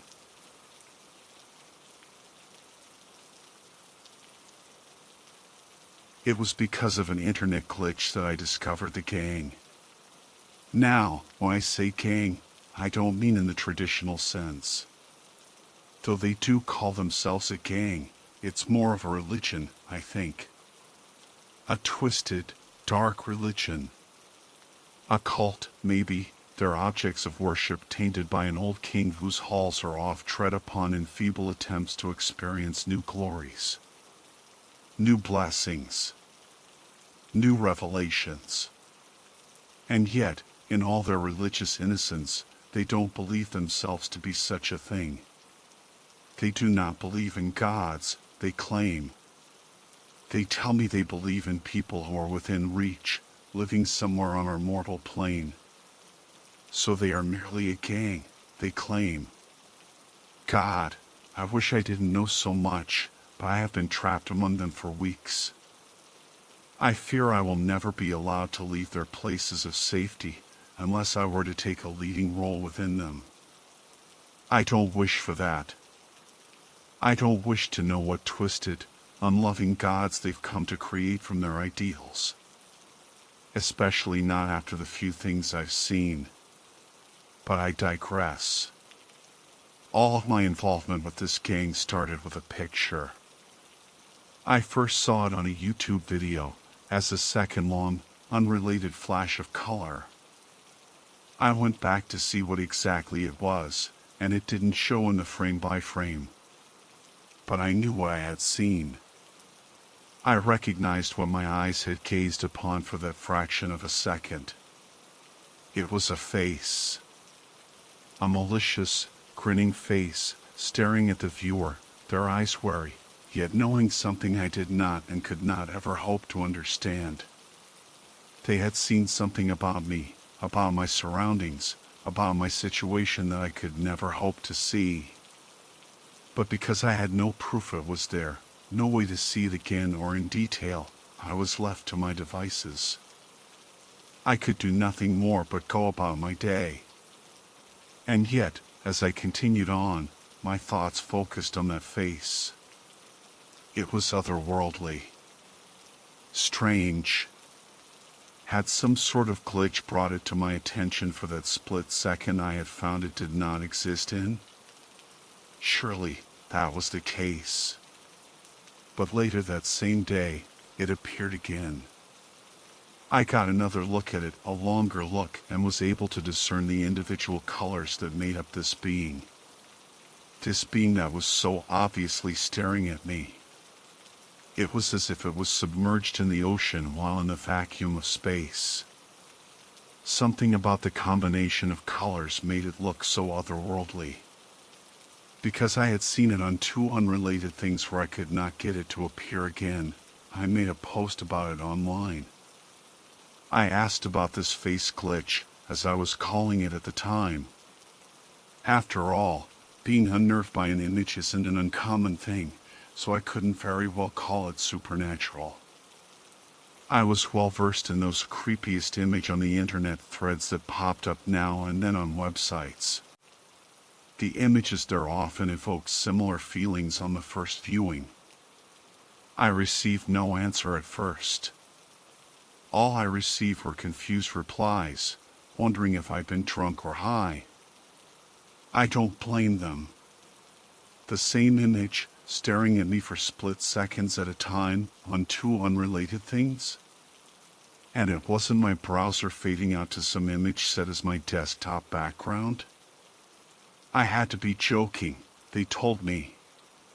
And as I waited for a legitimate reply, I found myself staring at that image again.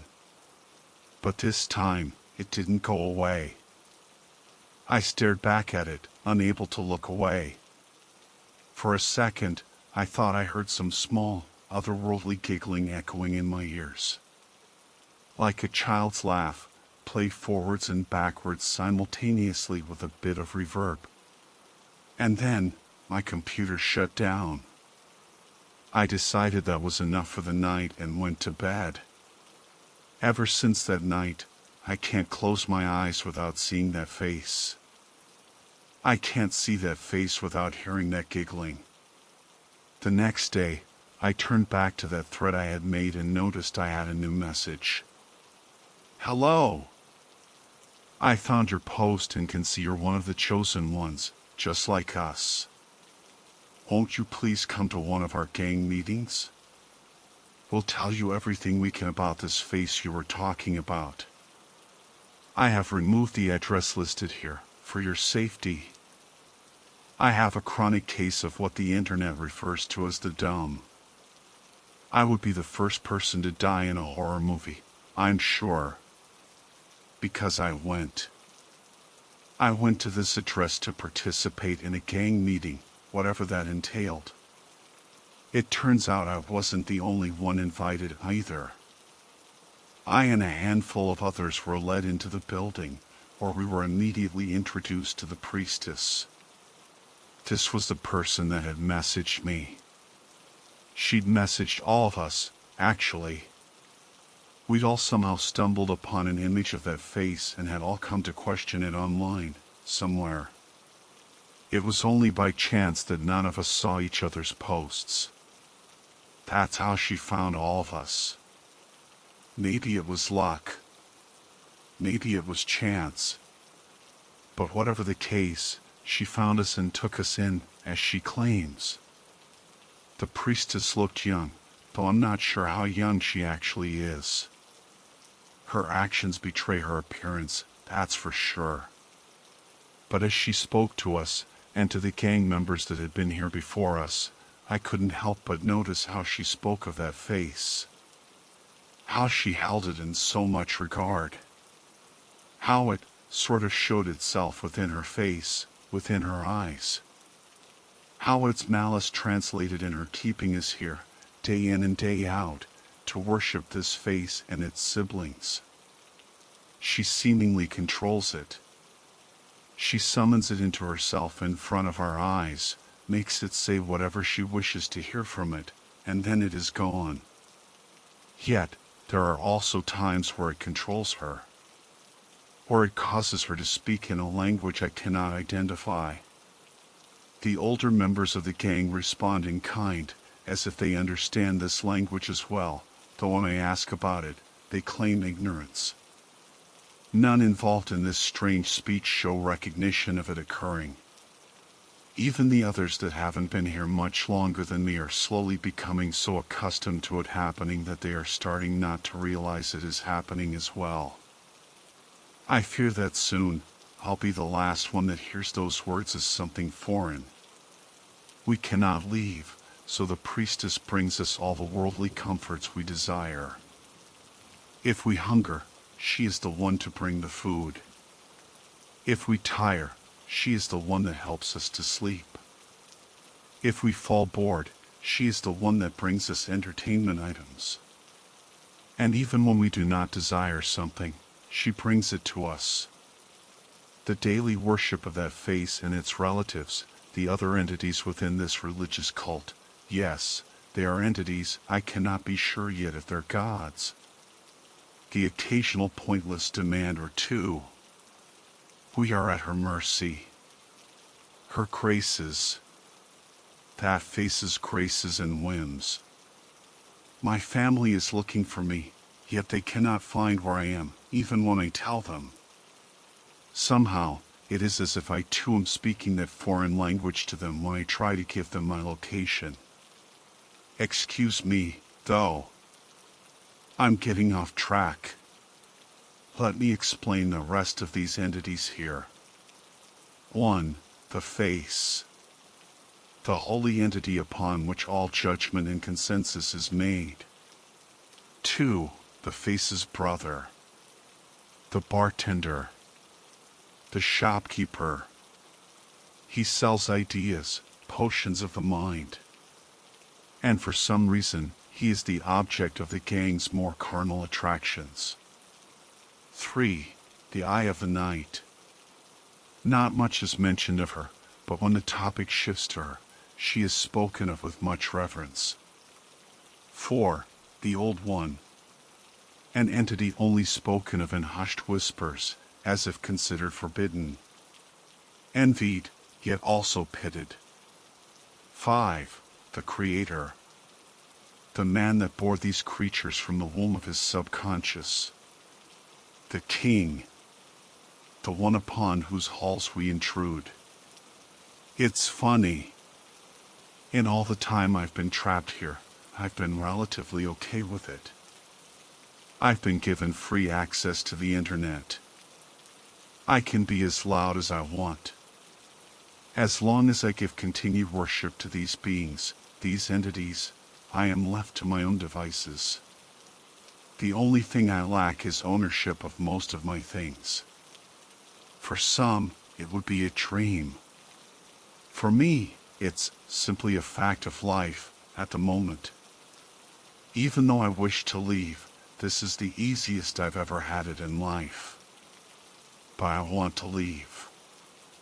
I miss my family, my friends, my loved ones. I've probably even lost my job. Ha. It's so funny. Normally, I hate my job. I've seen people try to escape before. It was unpleasant, to say the least.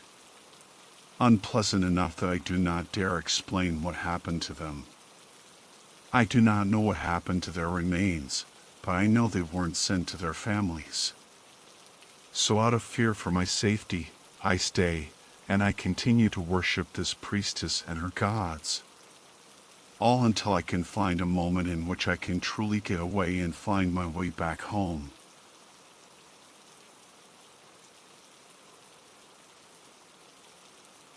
I was wondering if anyone could be able to help me with this. I've been asking for quite a while and haven't gotten any responses other than people telling me that this is fake or that this is a good short story.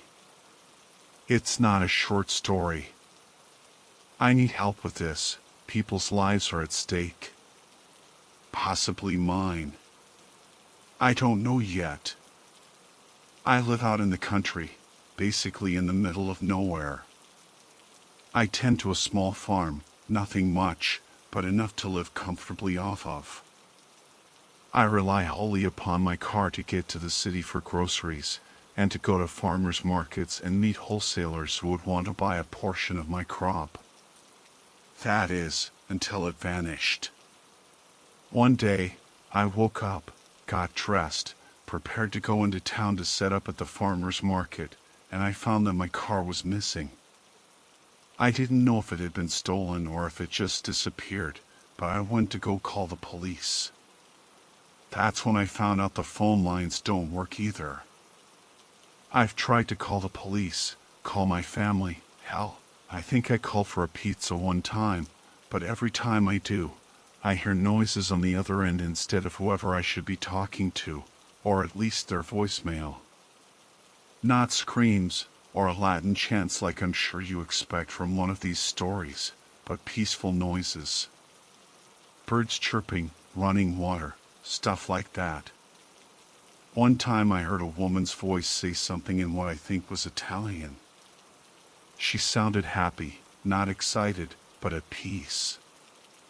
I tried to look up what she said on the internet, but I can't transcribe a language. I don't know. Speaking of the internet, I suppose you're wondering why I haven't contacted someone that way. Tried to tell one of my clients of my situation in hopes they'd bring a car or something that I could use to get out of here. Every time I go to email someone I know, I get some bullshit response that I'm very, very sure is not being sent directly by them. For example, I sent this message to a friend of mine, Dave, in hope he could help me out. Yo, Dave. Someone stole my car. Can you give me a lift to the police station? TY in advance. Jerry. This was the response I got. Brother Jeremiah, be at peace. God is with you now. You do not need to leave your little Garden of Eden. Or rather, Farm of Eden. I would visit you, but the walls are too thick right now. They'll wear down eventually. All things do. Ezekiel. I don't know anyone called Ezekiel. I never get any responses that are signed by the people that supposedly sent them to me. I've gotten emails from lots of other people though. People with old names that make me think of Amish farmers or pilgrims navigating the Oregon Trail. Ezekiel, Hezekiah, Jonah, Deborah, Eunice, the list goes on.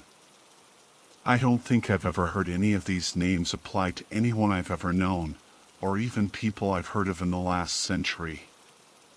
They sound Amish. Maybe a bunch of Amish people are just fucking with me or something. They're all nice but very insistent on one thing, that I can't, or as they put it, don't need to leave. Well, they're all nice, but with one exception. Whenever I try to message one person in particular, one of my clients, Mr. Drake, I get messages from someone calling themselves Isaac. Or all of the other people I get messages from are relatively kind and peaceful. Isaac is cruel. Here's an example. Mr. Drake, I'm sorry I couldn't come to our arranged meeting. I'm currently stranded without a car. Would you mind coming to pick me up so I can report the theft of my car to the police? Thanks. Jerry Franklin. This is that I got back. Foolish heathen, thinkst thou that thou art too good for the gift thou hast received? Thou hast been blessed, and thou art as blessed as thou art ungrateful. Thou wilt burn in the fires of Satan, surely, for refusing to let God into thine black heart. Isaac, I don't understand who any of these people are or what they want from me, although with Isaac, it's probably a minute to tell me the good news or why they're messaging me. I don't know why Isaac is the only one using Old English. If this was all that was happening, I think it was a bizarre prank by a deranged cult. I know it isn't though, because at the same time as these occurrences started happening, he showed up. The person, or perhaps thing, I am referring to is an entity I have dubbed the Faceless Mourner. It, or he, is the thing I need help with. He is the reason there are lives in danger. He's about 5 feet and 10 inches tall. He is always wearing the same thing when I see him, a black suit and tie, something that looks like it would be worn at a funeral, white silk gloves, and a ski mask with no holes in it. At least, I think it's a ski mask. He might not be wearing gloves either. He's either wearing a ski mask and gloves or his skin is made of cloth. Either way, I'm confident he does not have a face. Every time I'm close enough to see him clearly, I can see that he has no facial features beneath his mask. You know how you see the sloping slants of a person's visage under their mask? This guy, I swear, has almost rounded facial features. He has a pointed chin, an eyebrow, and that's it. I can't identify any eyes, mouth, or nose-like bumps under his cloth exterior. It's odd. I can't tell whether his face is a flat surface, or almost rounded. He also is carrying an open pink umbrella every time I see him. It's reddish pink, with a white floral design. The handle is plain and wooden. It is either open or closed, depending on the weather, but he will have it open on either days where it is raining, snowing, or in excess sunshine. He never shows any discomfort about the weather, despite how harsh the conditions here have become. He doesn't normally move, but when he does, he either does it in quick and short increments, or slowly and gradually, like a flower turning towards the sun. One last thing. Every time he appears, he brings a corpse with him. Now you see why I said lives were in danger. I'm not sure whether it's him killing them. I'm not even sure how they get here, as I never see them appear during my stakeouts, and he can't be carrying them, as his frame is quite diminutive. They appear differently depending on what season it is. That's right, I said season. This has been happening for what I can only seem to measure in years. The first time the Faceless Mourner came, I noticed a small calendar on my nightstand, a little thing you'd see on someone's desk rather than their wall. Nothing was remarkable about it, other than a week's worth of days had passed since I fell asleep. Time passes faster here. Seasons change in the span of weeks. 1 year here lasts 52 days. Back to the corpses.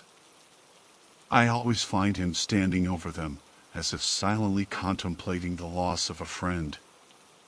The conditions are the same every time, and they change depending on the season. For convenience, I will describe these events as burials. The seasons won't change correctly, and the day won't end until I either bury the corpse or burn it. I've taken to burning them as this has been happening so long I'm running out of space in my yard, although I've noticed the makeshift grave markers I prepared for them disappearing in the ground leveling after a while. In winter, the burial takes place in a blizzard. The faceless mourner stands stock still against the raging winds and tearing snow. His umbrella seems to shield him adequately, as I've never seen him get wet in either a spring or winter burial. The corpse is always frozen solid, under a foot of snow. This is probably the hardest burial for me, as I not only have to dig the corpse up, I also have to find enough dry wood to get a proper fire going. It always stops snowing after I have enough firewood, so I can dig a proper fire pit and burn the corpse. The faceless mourner, often, not always, pulls out a notepad at this point, scribbles something down on it, and tears the page away, handing it to me. He always writes things like "Bundle up, Jeremiah. You'll catch cold, or I'm making cocoa. Do you want some?" I was going to accept on the cocoa, but whenever I look up from reading these, he's gone. In spring, the burial takes place in a light rain. The faceless mourner stands above a corpse floating face down in a puddle of rainwater. About these corpses, the winter and spring ones don't seem to have any wounds betraying their cause of death. If I had to guess, I'd say they froze or drowned, but why would they be under a foot of snow or lying down in a puddle? Anyway, this burial is the easiest, because I can just dig a hole in the wet dirt and lay the poor soul to rest there. I usually put together a few boards or something like that as a grave marker. When I do make grave markers, the faceless mourner walks over to them and pins a note from his notepad to them. The things he writes are really odd. It seems he makes up his own causes of death. Here are some examples. Here lies Ariel. Died of sadness. Here lies Meredith. I tried to help her. He didn't. And, oddly enough, here lies Ben. I'm not quite sure where he went. I'll find him eventually. I'm not sure whether he means spiritually or physically, but after penning the note there, he nods at it, and just sort of stands there until I look away. When I do, he disappears. The fall burials are probably my second to least favorite. The mourner knocks on my door. If I open it, he walks away and motions to follow. If I don't, he won't go away. When I follow him, he leads me to a grove of trees that is never there except in the fall. The corpse is always hanging from a tree. There's always a sticky note pinned to it. It always says, "Do you feel guilt?" I always do. I don't know why, because these are people I don't really know. I vaguely remember some of them being mean to me a while ago, maybe a few years at the latest, but I never wished Mrs. Rossetti, my third-grade math teacher, dead. I certainly never hoped I'd find her here, hanging from a tree. The corpses are always on the higher branches, and I have to cut them down to bury them. The soil is still good, so I can usually bury them. I normally just bury them in the forest, but one time I did that and found the corpse in the tree again, so I took it into the yard. The person was obviously killed by hanging, and there was a wound around their neck to indicate so. The thing is, how do the corpses get up there? The taller trees are around 20 feet, and the mourner doesn't seem like the tree climbing with the corpse type. A more obvious question would be, where does the forest come from or go? But I can't even begin to get into that one. The summer burials are the worst. Easily the worst. I retch thinking of them in May. I can't sleep more than a few minutes of the last night/week before June. During the summer burials, the ground is cracked like it would be in a desert. All the grass is gone, and the few trees that are left are dead. The sun is so strong, I actually have to put on sunblock, or I will get burned so badly I won't be able to walk the next day. The mourner stands over a decomposing corpse that has been gruesomely murdered. The wounds range from bullets to the head to having had their stomach ripped open and all their organs stuffed down their throat. The mourner writes a note preemptively, pinning it to the corpses. They always have an accusatory tone, saying things like monster, unforgiven, and repent. I don't understand what he means by this. I've never hurt anyone in my life, and now this motherfucker starts bringing corpses onto my property and blames me for their deaths. The third time this happened, I tried to punch him in the face, but, with reflexes that would put a cat to shame, he batted my hand out of the way with his umbrella, striking so fast that he almost broke my wrist. I can't bury the corpse in the summer. The ground is too hard. Thankfully, the trees are all dead so I can use them for easy firewood. The bad part is the smell. It smells like every dead thing in the world combined into one big dead thing and decided I needed to vomit right then. I always did. The first time it took me 4 tries to stop. When I finally did, I looked up and noticed the mourner offering me a flask. I knew whatever he had in there wasn't water. I didn't care. I just needed to get the smell of corpse out of my nose and the taste of bile out of my mouth. I grabbed it and took a long swig. It's hard to describe the taste. It tasted not so much like apples as it did apple peels. It hardly tasted like anything, with a crisp aftertaste. Right then, it could have been ditch water and I still would have drank the whole thing. I handed the flask back to him. He put it in his suit and left in the way he is accustomed, by not leaving until I don't watch him leave.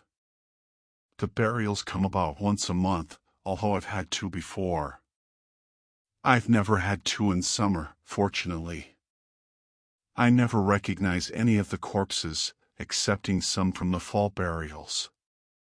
This has been going on for what I've faultily counted out to be about 2 years. I've buried or burned almost 100 people now, I think. This is all I have. I know it sounds fake, but please, I need help. Does anyone know if I've been cursed, or if I'm being haunted? I know there's no logical explanation for this. If you know anything that could help me, please contact me immediately. I'll leave you with this letter I got back from Isaac about the summer burials. Isaac, please, just tell me something. I need to know about what I'm dealing with. Why is summer so fucked up? Please, just help me. Jeremiah. Summer is a painful time for us all. The ground heats up, and we can feel his anger and hatred from the deep below. Thou may not remember now, but thou buried me. I wish greatly that thou had not. The ground wouldst not be such a terrible place, were it not for the song he doth sing. The song is one of hatred and black malice. It hath no words I can recognize save one, Jeremiah, and it bodes not well for thou. The word is thine own name, Jeremiah. I will pray for you, but it will do nothing now.